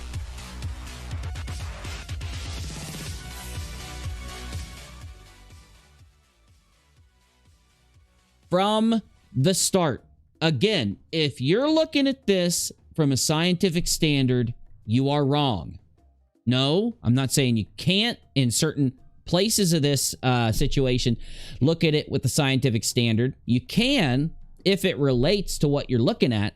Though, when you're looking at someone who is a pathological liar or purposely withholding information from you, you have to do it through deduction, investigation, who, what, where, when, why, and how, who gains, who makes something. That's how you deduce these things from there. And you will bust people with their own words, and if they are lying to you. That's how you do it. Wait a minute, Uni. Them problem, Reds, is that he's an effing idiot. True. It's just a separate problem. By the way, I haven't given you guys any rocks tonight, so in about 2 minutes, if you type in the chat or emoji, I'll give you 100,000 rocks. Just because you're beautiful. Now, I'm going to say this one more damn time. He lied twice here, and in his other comment, he admits not only did he read Sean Hufford's lease, not only does he know what's in the lease, he also knows what isn't in the lease. He can tell you all of this with an authority as someone who, what did he say? Had meetings with Reds and Sean to determine all of this information, and then lies and says the termination fee is the remaining value of the entire lease. It isn't. That's what that giant piece of paper that Sean signed twice, once to say he read it and the other to say he agreed to it in the lease and then in the piece of paper, that was in the lease you looked at. Even if you want to claim that Sean took that big piece of paper out, you still are busted for the fact that it's in the lease too. And you are acting like a lease expert. You're a lease expert. Why? Because you read those leases a bunch. You know what those leases say. You are an expert on this lease. You have a PhD in leaseology, AT2. So this is the busting of him for the 12th time. Every other admission he's made is equal to this one. He has said this many, many, many times verbally. He said it on streams. He said it in defense of Hufford. He said it in comment sections where he's fighting for Hufford. He said it on Twitter when he's trolling people. This is why Red's Rhetoric, as I've proven to you on my Twitter, along with AT2 and Sean, deleted a butt ton of tweets as I got closer and closer to busting Sean. This is also why Steve McRae, if you go down on my Twitter, you can see the screenshot proving it, went on a tweet deleting spree. When? When did Steve McRae go on a tweet deleting spree? When I released the lease. When I released the lease and busted him, they all deleted the shit out of a bunch of tweets and YouTube videos. And yes, I showed this and proved this. 30 seconds till 100,000 rocks. 100,000. All right. 30 more seconds. I just want to make sure for all the liars out there who said that I exaggerated what these guys were doing, to all the liars that were willing to lie on me just because they were pissed off or because they didn't like me or because they supported these guys at one time or something. To all those liars, you're the fucking liars. You are. I'll back up everything I've said on my show, everything I've said about these motherfuckers with evidence. They are all involved. Here come the rocks. 3. Ow, shit, let me do it in the chat. 3, 2. This gives everybody time to do it. 1. And here it comes. Yeah, did you see that, Lolly? My chat got stuck on my last stream. I was watching the replay, and it was just sitting there the whole time. It was when I was right here. It was my chat just sat there for like 10 minutes, but if you looked at the chat, it was moving fast as fuck. I hate that. Okay, let's get back to it. Marty comes back with the clap back baby. Marty says, I wouldn't be surprised if it's different based on state laws. Has Sean tried to talk to the landlord and explain his employment situation? I bet they would let him out if he offered to pay 2 months' rent to give them time to find a new tenant, even if his lease doesn't have an escape clause. Well, guess what, Marty? The law in the state he's in stops him from having to pay more than a couple months. The clause in the lease makes him only have to pay a couple months. And AT2 Productions saying, by the way, the termination fee is the remaining value of the lease, lying about what the lease says after claiming to know exactly what it says because he's an expert and keeps all of his lease on hard records. Remember, Archived Records is AT2's new name. Archived Records Productions is absolute proof that he did not get ripped off by Sean Hufford. He helped Sean rip off the community. Now, once you've seen all of that, are you going to tell me that the people out there who know, like I know, that AT2 and Reds profited off of that fundraiser, are you going to tell us this isn't evidence? You're saying he lied about all this for nothing? He set up a $10,000 fundraiser, decided the amount, and lied about what was in the lease and lied to the people asking questions for no reason at all. He rolled the dice for nothing. He took a chance for nothing. If you believe that, I've got a bridge in Nantucket that I'll sell you for $10,000 and it's worth like $2 million. Okay, so Marty comes back and Marty literally, what Marty says is in the lease. What Marty says was in the lease. This is how much AT2 disrespects the community. He wants your money. He's going to get your money by lying to you. And once he gets your money by lying to you, he's going to lie to protect him and his friends for taking that money. And it's on paper. It's proven. He can't get out of it this time. He's going to go sit on his channel and he's going to talk about Jean-Luc Picard and he's going to talk about Star Trek and he's going to sit there and wish that he was running a Jean-Luc fundraiser. Okay? So then, guess who? The guest of honor. And I love that. I love how Suge says that. The guest of honor comes in. He says, Marty, I'd love soy in all caps, for you to find anywhere soy in all caps that I have said that I had decent credit. In your fundraiser where you said that you couldn't allow your credit to be affected by being sued. Anyone that has shit credit doesn't want to get up there and say that. Why would you care if you... It's so dumb, Sean. You're so bad at this. You're such a liar. So what Suge does, he shows Sean saying this. I have publicly stated my credit score is 0. So Suge does this, and I love it. I love it. I love it so much, I'm going to play it for you. Stated that my credit score is 0.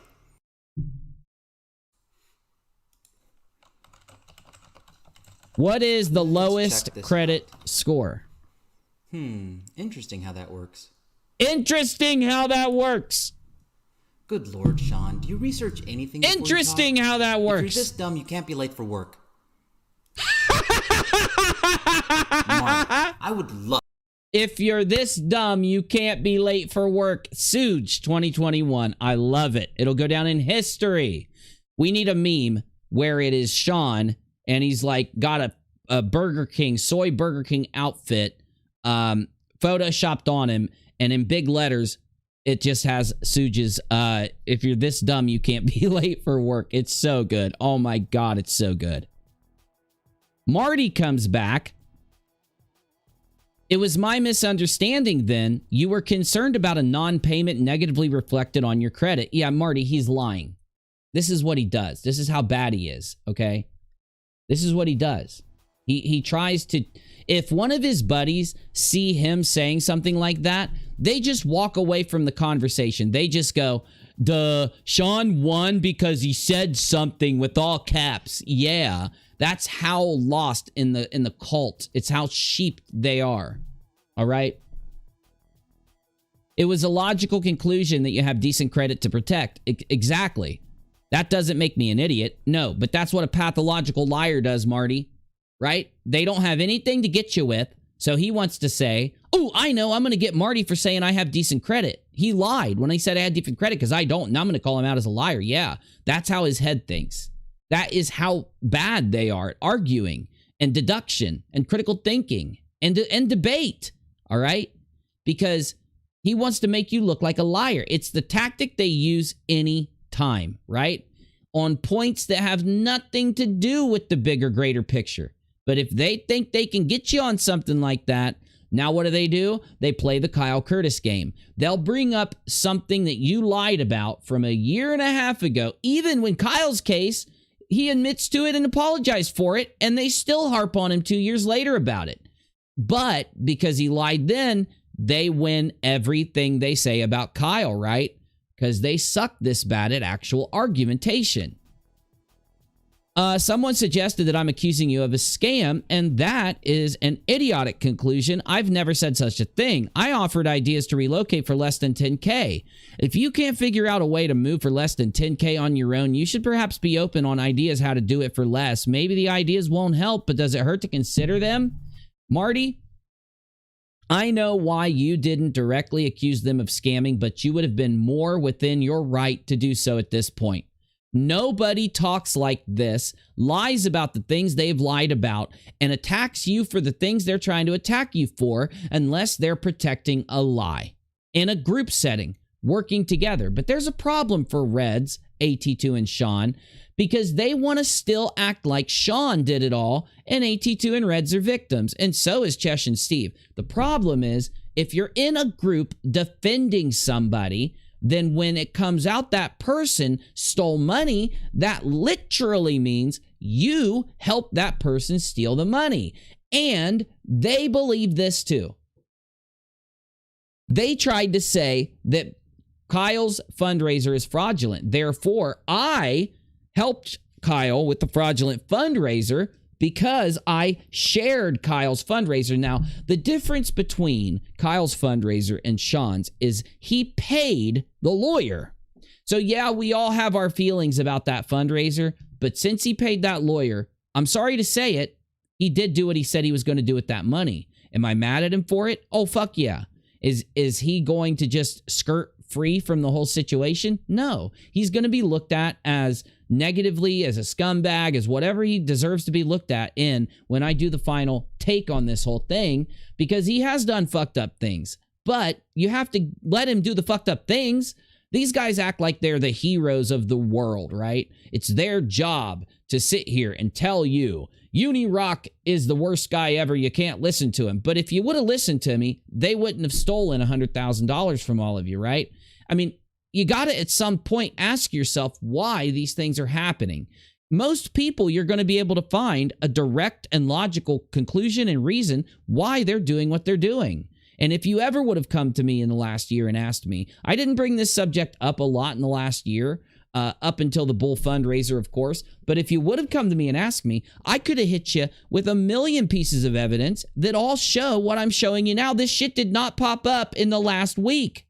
Okay? It's all been here. I've been telling people that based on all of this, these motherfuckers stole your money. And guess what? It's true. It is true. This is more than enough to determine it. I just want to make sure this community, I know all my viewers get it because you agreed with me, but I just want to make sure this community wakes up and understands how to critically think through these situations, because applying certain kinds of logic, it's called a category error, and Nate the lawyer can educate you on that if you find some of his older videos. Though, is that all that's said about the screenshots? I really wish Suge just would have scrolled every comment. I wish he would have scrolled every comment, because I'd love to see all of them. I'd love to see all the comments in that. I'd love to see all the comments on that video, just like I've got every comment on this live chat right here. You know what live chat this is? This is the live chat for Bullinator's fundraiser.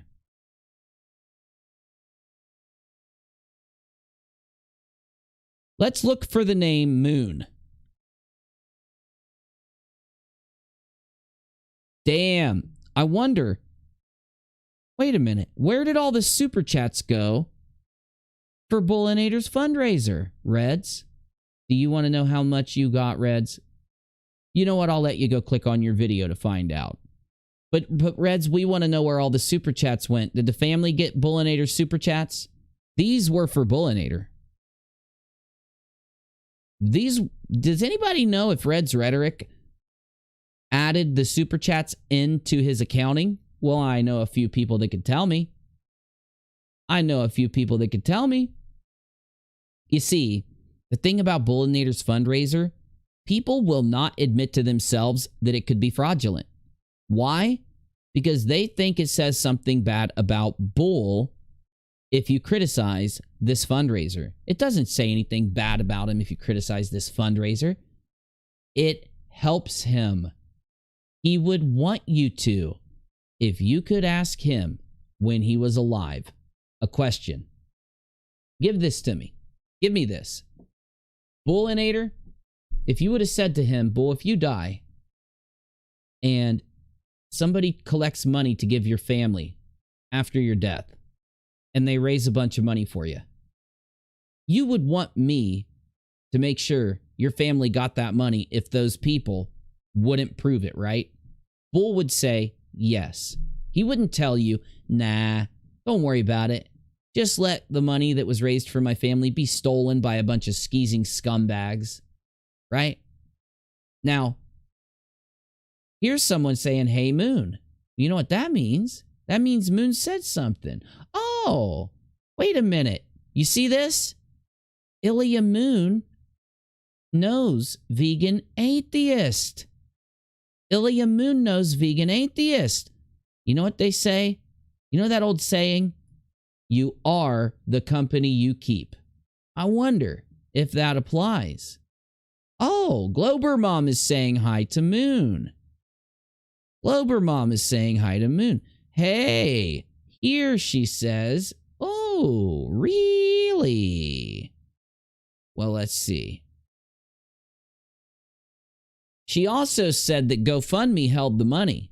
Unfortunately, I don't have that screenshot right now. You notice something? Moon's not paying Reds. You notice all these people are members of Red's channel, but Moon. You notice that?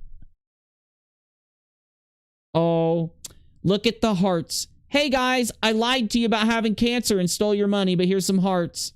Isn't that? You know what? Those hearts prove to me Moon really liked these people. She must really love them. Hey now. Who gives a shit if she lied to him about having cancer and stole their money and all their friends' money? She put hearts in a live chat, man. That absolves her. Oh, looky there. Looky there. It's so sweet. Oh my God, it's one of the sweetest things I've ever seen. All for Bull. All for Bull. Do you think that Ilya Moon stopped scamming after her FRAUDRAISER where she lied about having cancer? Do you? I'm being serious. You think she just put down the scamming? Because if she didn't, then there's a lot of questions. Well, now that we've shouted out Suge, and now that we have read from Suge's comment, which proves AT2 Productions is an accomplice with Sean. Whatever Sean gets, AT2 deserves. Anyone that doesn't give it to him for some damned reason is trying to let him off the hook. And all you're going to have happen, he's going to end up ripping someone else off. He's going to end up destroying another community. He's going to end up kicking people out of a community, threatening and doxing and everything else he's done. You need to wake up, okay? If he was to get his shit together, if he was to apologize and tell you the truth, if he was to come out, tell you his involvement, Red's involvement. You know the one thing Ilya Moon didn't do? She didn't tell us Red's involvement. She tried to say he had none. Yeah, we can prove he had involvement in Sean's FRAUDRAISER. Involvement, not that he was a victim of Sean's FRAUDRAISER, that he had involvement. He was an accomplice. We can prove it. So, again, do you think Reds laid down his scamming before he did Bull's fundraiser? Now, hold on. Wait a minute. Sean also took money on Bull's fundraiser. You know, it's been enough time. It's been more than enough time for everybody to wake up. I know you loved Bull. I actually believe some of the people in the community liked Bull. I just don't believe Coral. I don't believe Reds. I don't believe Astronomy Live. I don't believe Ilya. I don't believe Steve. I don't believe Chesh. I don't believe any of these motherfuckers who haven't called out Reds and the rest of them for what they did to Bull. Okay? Now, I have literal facts to back up why. Okay? They should be calling out Reds for what he did to Bull if they cared about Bull. What about Bull doesn't apply to the fundraiser, does it? Turns out the what about bull hashtag only applies to Kyle Curtis, just like their criticism only applies to Kyle Curtis. But Kyle Curtis did nothing compared to Ilya and Sean and Reds and AT2. So, did I say Ilya? I meant Kyle. Kyle did nothing compared to them. I think I said it right. Kyle did nothing compared to those people. Now you understand why they won't call out Ilya and Sean. Because if McCrazy calls out Ilya and Sean, he's got to call out himself. Right? Well, I've got a lot more than just this live chat. I got a whole lot more. But before we get to Bullinators, I've got a couple videos to play for you where Reds says this. We made sure that everything was taken care of. I even had my friend go to his place, pick up his computer, and smash it with a hammer. I was going to say, if you have to fly down to delete my search history... We'll chuck it in.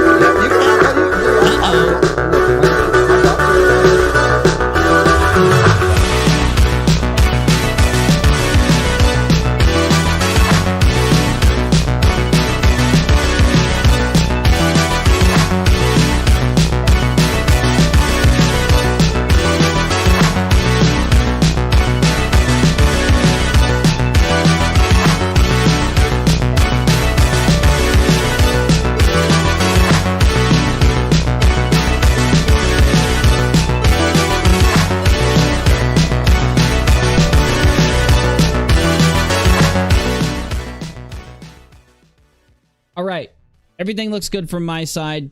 So if you got some buffering, you might, if you're getting a playback error, you're gonna have to refresh. I would just refresh if you're buffering or getting a playback error. It's got to be coming from your side. I'll show you why. I've got an excellent connection to YouTube. Everything looks really good over here, just so you know. If I did get buffering, YouTube would tell me. So just letting you know, it has to be coming from your internet. Now, this is the infamous issue that's come up that's brought Bools Fundraiser back into the discussion because Reds said something extreme about Bools Fundraiser. And we all thought it was a joke. I'll be real with you. Following the entire timeline of Bools Fundraiser, we thought he was joking. And also, yeah, you have to hold shift and refresh if you get a playback error. The error is from YouTube. YouTube's been having a whole bunch of errors lately. That actually reminds me, I got to check my email. They're helping me with an upload that I can't get to upload.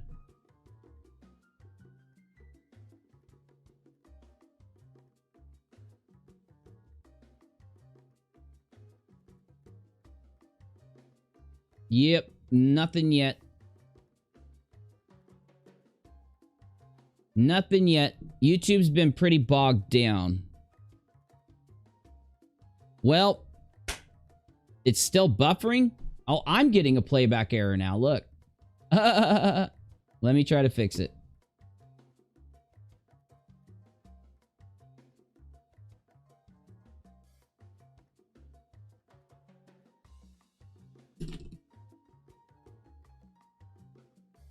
Yeah, if you refresh, it'll fix the error. YouTube's definitely having a few errors right now.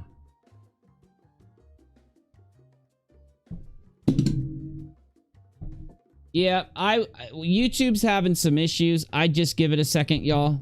I would just give it a second. You might want to close the stream and reopen it. It depends on what server you're on. Yeah, because a lot of you guys aren't getting an error, but some people are. It depends on where you're at, what servers you're using, definitely. I'm going to keep going because a lot of people can see everything just fine, but I know some people are getting issues. So, we've got to handle the smashed computer issue. Also, this is recording, so it'll play back fine for anyone that watches it later. The smashed computer issue. Red's Rhetoric went... Okay, let's just start from the beginning. There are some people out there who are still under this thought process, and it came from Reds and Steve McRae and Cheshire, which should tell you all that you should not believe anything about this thought process at all. It's a disgusting thought process. It is only the thought process that would be used by a bunch of scamming liars. What is that thought process? That if you criticize Bools fundraiser, you're doing something wrong. The truth is, you're only doing something wrong if you unnecessarily criticize Bools fundraiser. And it doesn't mean that to determine whether a criticism is unnecessary or not, it doesn't matter the outcome of the criticism. What matters is why you criticized. If Red's Rhetoric, Ilya, and Sean, which are the three people that ran this fundraiser and collected the money, along with Astronomy Live, he's not getting out of this no matter how much bullshit he wants to push. Those people, if they had done this the right way, you wouldn't be able to criticize Bools fundraiser. I wouldn't be able to criticize Bools fundraiser. The reason we can is because they did not run this fundraiser properly. So really quickly, I want to give you a little reason why. Everybody knows they did the fundraiser in let's just give it the 1st of January, because I think it was 2 days before that. Just for the sake of being easy, January 1st of 2021, they had the fundraiser completely finished for Bullinator. Bull died on the 26th, and they had already finished the fundraiser by the 1st. Okay?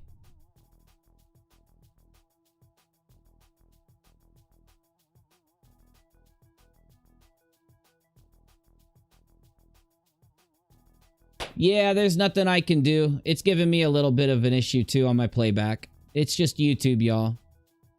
It's honestly just YouTube. But I got to keep going because this is going to be able to be watched on the playback. I'm sorry. I promise you, though, you just give it a few minutes, buffering will go away. Or I might just stop the stream and then resume it tomorrow. Depends on how everything goes, so we'll see. But anyway.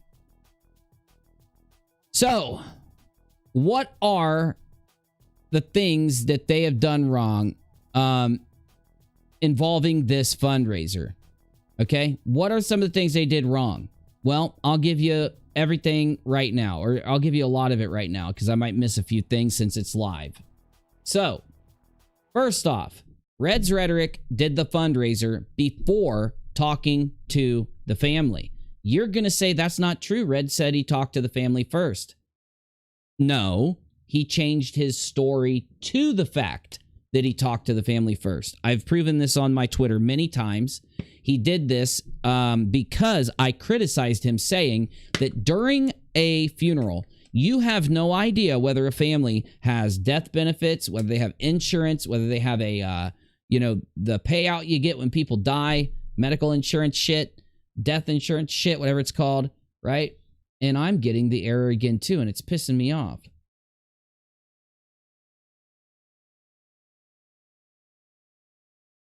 YouTube has just been bugging out tonight. It wouldn't even let me upload today. My upload is just sitting there. All right, now my playbacks come back.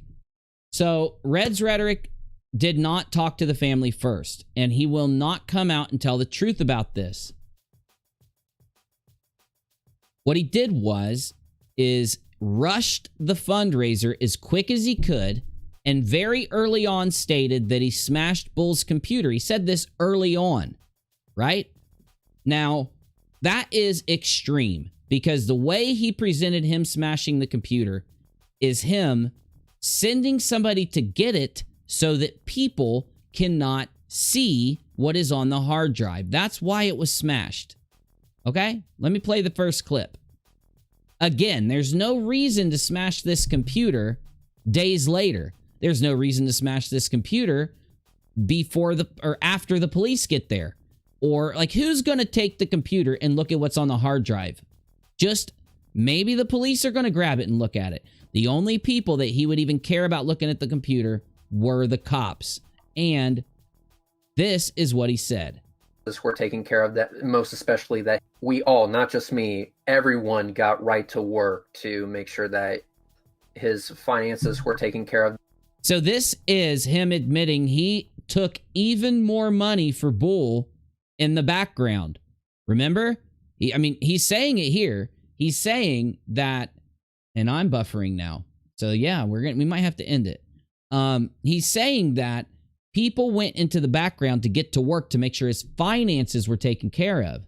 He didn't pay this money out of the fundraiser. He's told us what he's paid the fundraiser money on. None of it went to any finances, which means he collected money that he's not showing on Bull's fundraiser, and he's collected it and done things with it that he claims are for Bull. But he is a fundraiser scammer. You can't trust what he's saying. The fact that he admitted this is enough for us to believe it happened. Though, we can't say it happened on the up and up because Reds is a fraudster. He's a FRAUDRAISER fraudster. That, most especially that his dog Dexter was taken care of. And we made sure that everything was taken care of. Yeah. I even had my friend go to his place, pick up his computer, and smash it with a hammer. Pick up his computer and smash it with the hammer.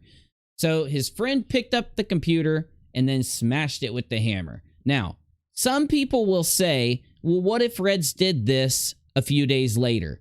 It's because I said on Periscope that Reds had a buddy go rush to get the computer, and they would have had to step over Bull's body, grab the computer, smash it, or take it and smash it. And people say it's too extreme to say that. You can't really say that they did that. Really? So why? Why would they? You're telling me that he's worried about people seeing what's on that hard drive, but he waited 5 days to get the computer? Remember, Reds is the first person that found out about this.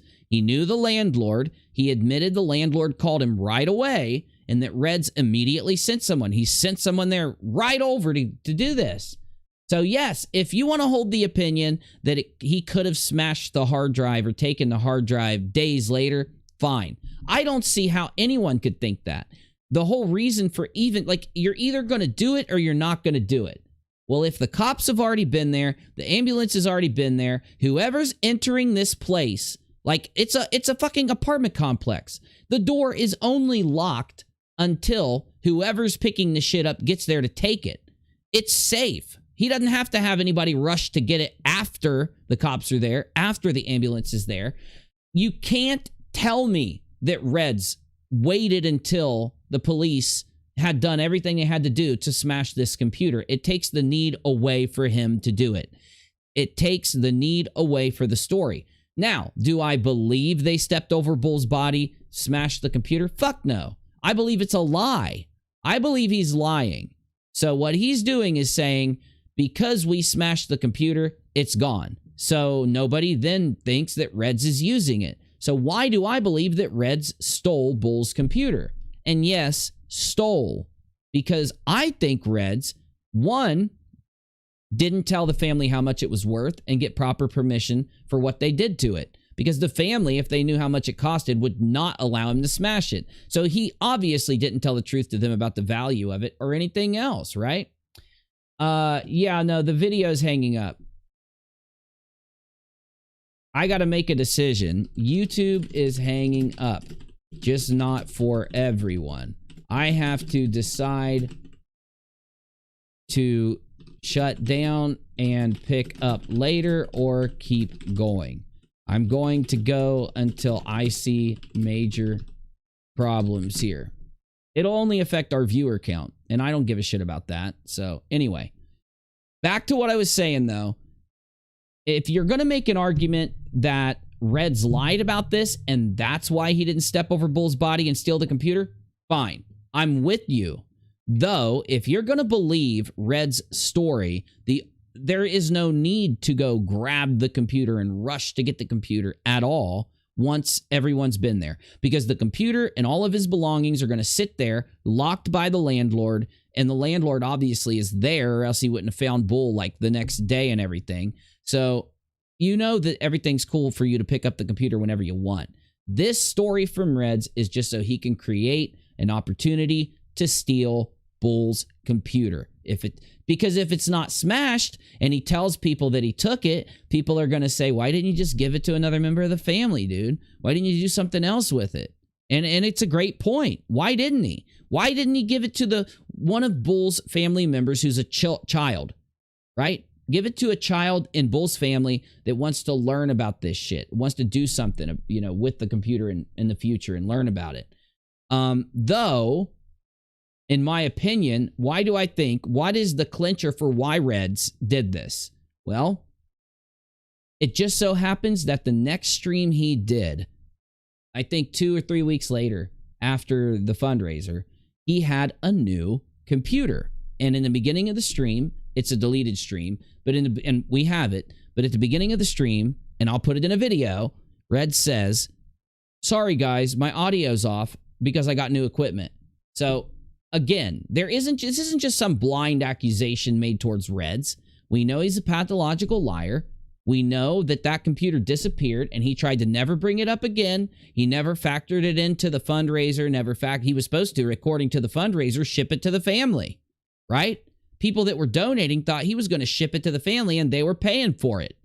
Of course, that's what makes Bools fundraiser by definition fraudulent.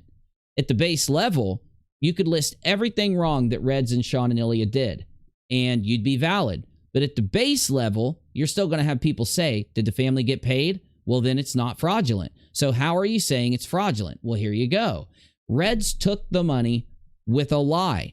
He said he needed $15K to pay for a burial and a funeral and all the costs that are incurred with a burial. It's why, just like in Sean's fundraiser, he set the number at $15K. You get me? Sean's fundraiser is fraudulent because he only needed $1,000 to move, $1,500 to break the lease and $1,000 to move, $2,500 at the most. $1,000's even too much because a bus to Florida is like $100. So my point is, with Bools fundraiser is fraudulent in the same way that Sean's is. Reds isn't honest about the amount of money he needs. If he would have told the truth, the bull was cremated, he didn't have to send the belongings, and the dog should have been shipped for $500, he would have only needed to spend a couple thousand on this fundraiser, but asked for 15, which pressured the people who would donate into sending a large amount. And yes, we do have testimony from people that donated that they were pressured into sending a large amount because they thought this family was going to be stuck with the burial bill of Bull, a large bill that they wouldn't be able to pay, and they were going to be put at a loss, and that's why these guys had to step up and donate. And yes, that's exactly how Reds presented it. It is fraudulent. Regardless of the arguing and the yelling and the screaming and the bitching, it's a fraudulent fundraiser. He didn't tell you the truth about what he needed that money for and what he was going to do with it. But that's not even the worst part, because Reds said the family needed the money. He needed it fast and needed to get it to him. It's why he had to rush the fundraiser. And these are all things he's deleted, but he did put this out. And what ends up happening? He ends up, where did that money stay? Where did it go? What happened with the money?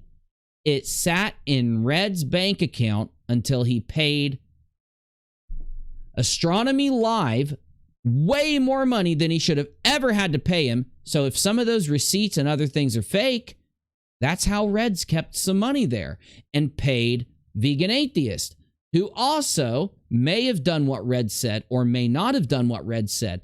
But Reds could have shipped that dog for a few $100.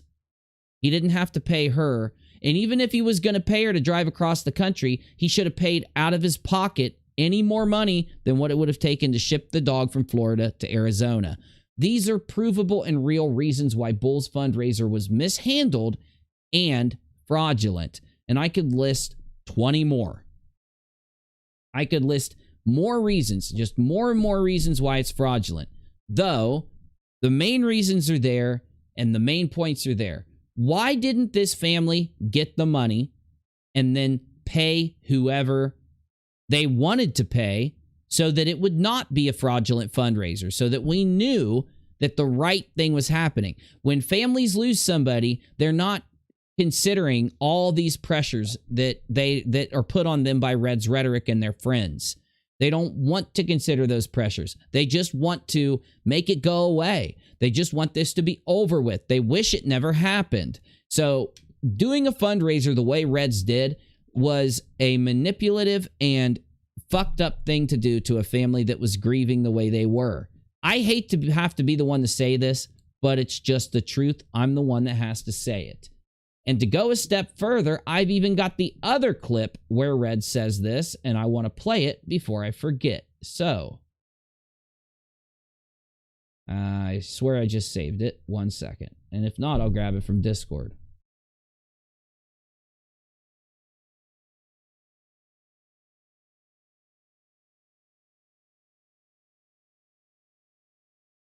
Give me a second. I got a bunch of shit in this folder. Got too many.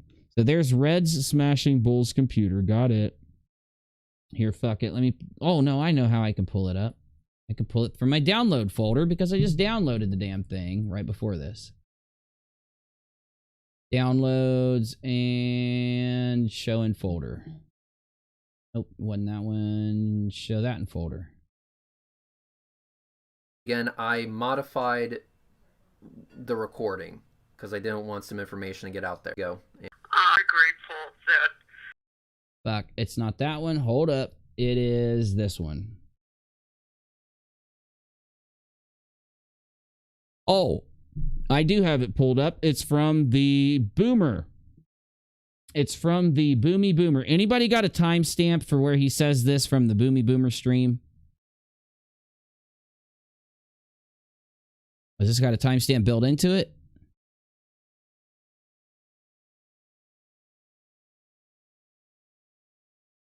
I can't even get YouTube to work. I don't even know how you guys are watching me. Come on!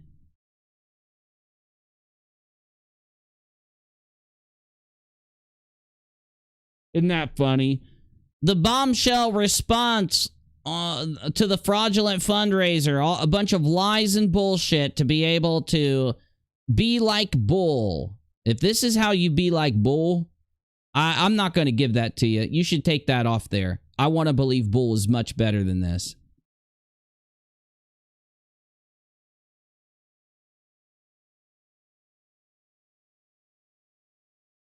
Looks like YouTube's failing us, guys. YouTube is failing us tonight. Let's go! Well, we'll play that in a minute. Just remind me to go back to it. I got it pulled up in Discord. So, in the other clip, Reds basically confirms to the sister, we don't even know that he's talking to the sister. We have no idea who he's talking to. That the family gave him permission to smash the computer. Oh my. No, they didn't. Fuck you. You manipulated them into giving you permission to smash it if they did. You didn't tell them how much it was worth. You didn't tell them what you were smashing. You didn't smash it and you kept it. These are the reasons why Red's Rhetoric cannot be trusted with Bull's fundraiser. So who else did Bull's fundraiser? We'll find out if we can trust them. What about Ilya? Nope. Lies about cancer to steal money. What about Sean? Nope. Lies about anything he can to steal money. Reds helps them. He uses other people so that he can try not to get caught and try not to get in trouble for doing this. And this will bring me to my last point. And I'll just pick this up tomorrow. I need to get in bed anyway. I want to be live with you guys. I know a lot of you guys can see me, but a lot of people can't. I can't even get a video to play on YouTube right now. I'm not even fucking joking, dude. Like, I can't even get YouTube to play a video. Let me try this one. Look at this. Any video I click is buffering, y'all. Any video that I click is buffering.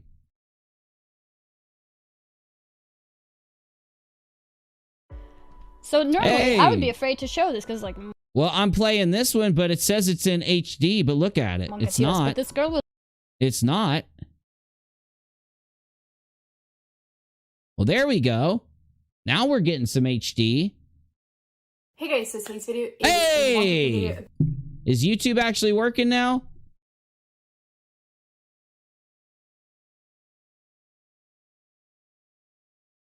My playback is still buffering! Anyway, this brings me to my last point. If Red's Rhetoric was not involved, he'd prove it. The burden of evidence is met to show that Reds is involved. Just like I met the burden of evidence that Sean defrauded his fundraiser, and then we met the burden of evidence that Ilya did, thanks to Nate. So I hate to say it, with the help of FTFE. I hate to say it, but if Reds was innocent, and if he could prove himself innocent, if he could say anything to help his position, he'd say it. The last thing he did was go to his channel and upload this video that he tried to pretend he investigated Ilya and busted her and all this garbage. We know he didn't do that. We know he didn't do that. We know who it really was. And it just made him look so much worse. So in the end, what does that tell you about Reds? It tells you that he doesn't even respect us enough to even try to be slightly honest about this extremely serious situation. A situation that causes all these people this kind of pain, and, you know, all the people that are ripped off in the community, which is thousands of people, they're mad about this. They're not happy, right? They regret trusting Red's rhetoric just like every other human being he's ever been in contact with in his entire life. And that's not an understatement. I'm not being mean to the guy. He does this. If he heard this criticism and took it to heart, he'd stop doing these things. He won't. He can't. And if he could come out and say a single thing, he would. And anyone out there, you might hate me because Reds has conditioned you to, or because you don't like me, or because you don't like something I do. Fine. You're valid in hating me. It's a free country. Hate me. But if you cared about Bull and you weren't just faking it, stand up for him. What is it? Because I'm saying it, you feel like you can't do it? Uni's saying it, so we can't do it. Who gives a fuck who is saying it if it's true? This is where you guys lost the whole battle. You let somebody convince you that every criticizer was a bad person. Skeptics, people that call themselves smart, people in the most cringy way went around acting like they were smarter than everybody else, got owned because they trusted someone. You weren't supposed to trust them. You're not supposed to trust me. You're supposed to look at the information and the evidence and make up your mind based off of what's there. And that's the worst part of this story. It's that still to this day, there are people out there, for whatever reason, they don't feel like they can themselves go and look into what happened with Bull and actually defend his family and defend him now that he's not around to do it. And that's the saddest thing. Isn't it sad they lied about cancer? It is, but it's worse that they won't defend Bull. Isn't it sad that Sean did what he did? Oh, it's sad as fuck. It's also sad that he likes to go around with hanging out with an alien with the peg built in. That is I mean, his life is miserable. He's got the worst punishment of all. He's got to be with the alien with the peg built in for the rest of his life. So shit, let him ease off him a little. But the thing is, the real problem here is that Reds doesn't care to prove that he did the right thing for Bull. He doesn't care. He thinks that he can come out here and provide us the same kind of faked ass screenshots, bullshit accounting that he's done this whole time, that has basically only been done so that he can gain off of his fraud raisers, just like he did with Sean's, and just like he had to have done with Ilya's. It is one thing that a lot of people haven't done yet, is to ask themselves why Reds accounts the way he does for fundraisers. You heard Suge. He said no fundraiser should be ran like Reds runs them. Yes, they shouldn't. It's why people go to jail for these things. You get me? And factually speaking, instead of just sitting here and saying, well, Reds ran all of these fundraisers totaling 250,000 requested dollars and 150,000 gained dollars. He ran all these fundraisers and used the same tactics that didn't account but claimed they did. Yet, if anyone goes out there and says that those are fraudulent or that he did something wrong in accounting that way, they're crazy and they haven't met the burden of proof. I'm going to tell you this one more time. I told you a year ago, and just because you wanted to apply a scientific burden of evidence to an investigation of people, of liars, of who, what, when, where, and why, you got it wrong. I hope to God you rethink this now. I hope you start applying the correct, manner of thinking here so that you're not conned, you're not ripped off. Every fundraiser where Reds and Sean, because Sean was involved in every fundraiser and Reds was involved in every one too, and I've got video clips to back that up. Every fundraiser where they used that manner to account, they did it for a reason. They did it on purpose. Okay? They did it on purpose. I know you don't want to admit it. I don't want to admit it. I didn't want to admit that Ilya did this. And you can go back and find streams where I literally say that.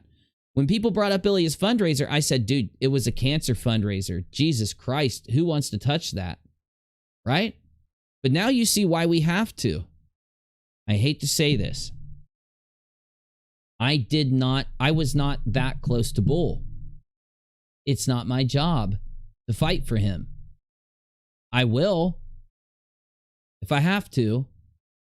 But damn it, man. Somebody in the next few days, come on, step the fuck up and do it.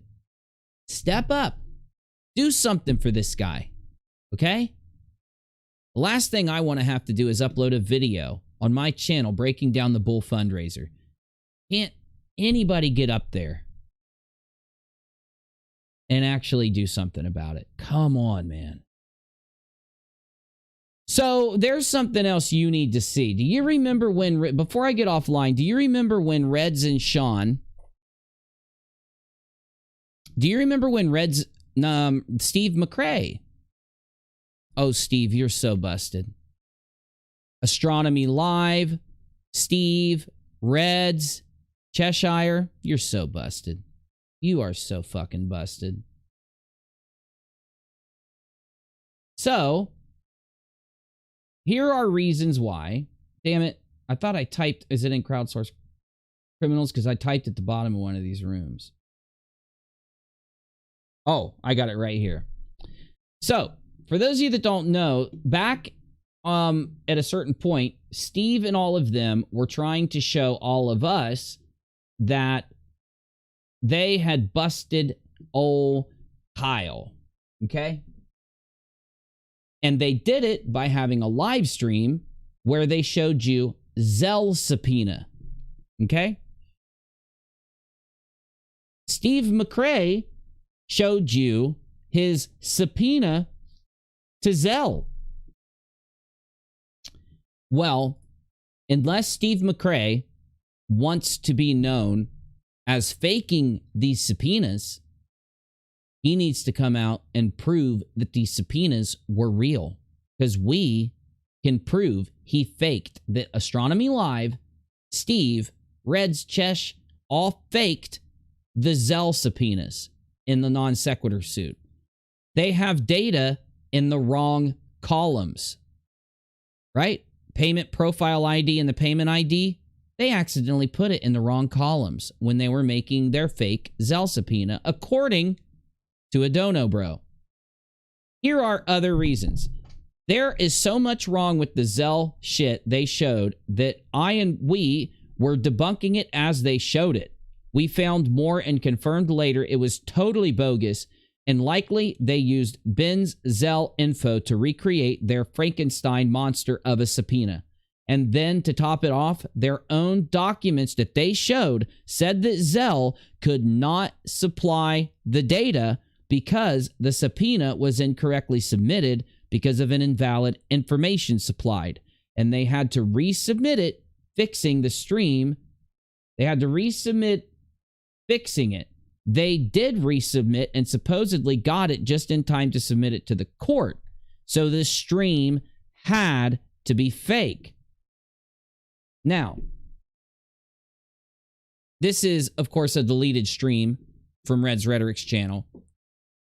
The fourth transaction is the only one that does not show Kyle's name. It shows a denied payment and came from Wells Fargo. Is this from Kyle? Was it added in an attempt to give their audience something to make fun of? Then this has all 12 digits of payment ID in pink. Yellow has only 11 of 12 digits of payment ID. The font is larger than in the other cells. True, it is. The icing on the cake, though, is when they admitted that the Zell subpoena,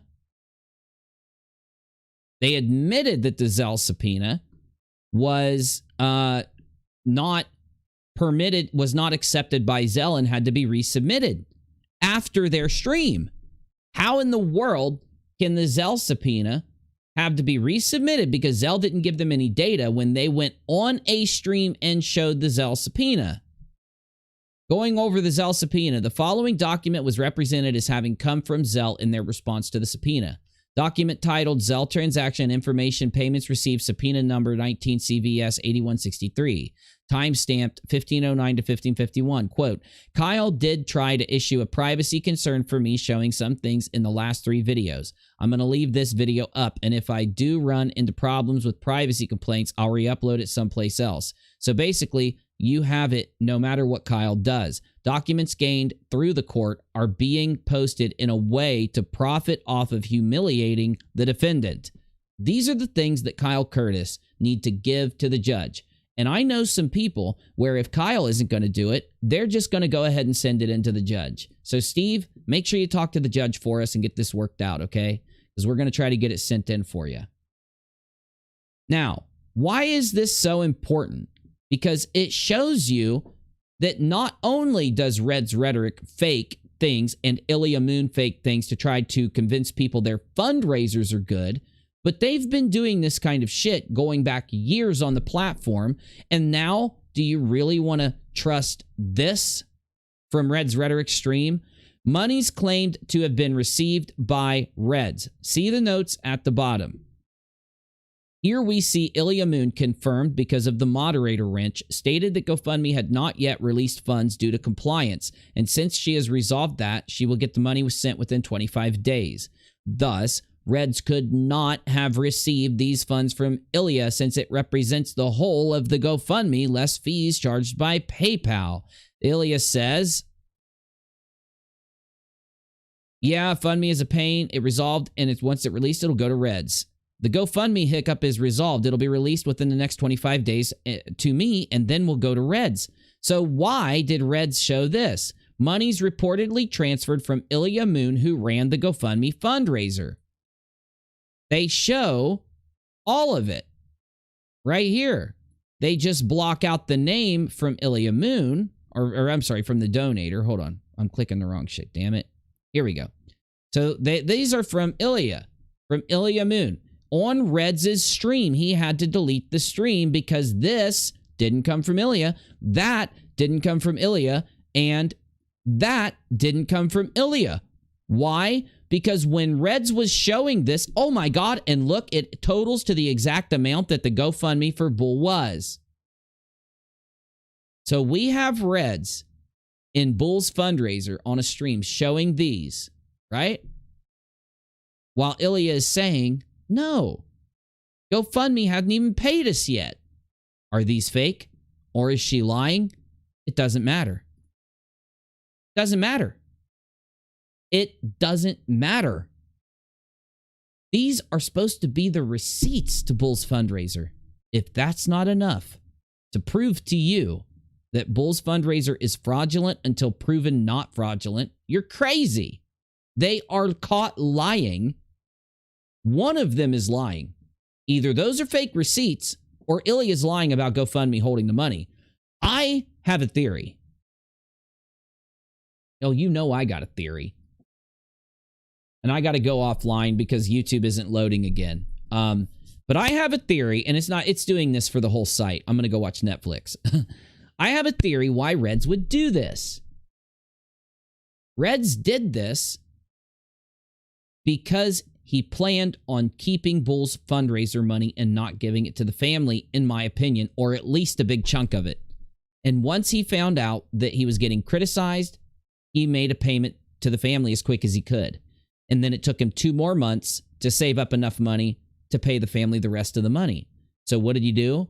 He told you the lie that Ilya Moon had the money held by GoFundMe, and she didn't know that yet, or she was in the side chat saying that, and something like that happened, right? He created a lie, or maybe Ilya decided that because Reds was showing those receipts, she didn't want people looking at her because she knew if people look at her, then they're going to go look at her fundraiser. So she was trying to be honest and say, fuck you, Reds. You're sitting here showing receipts that I didn't send you. How in the hell are you saying I sent you these?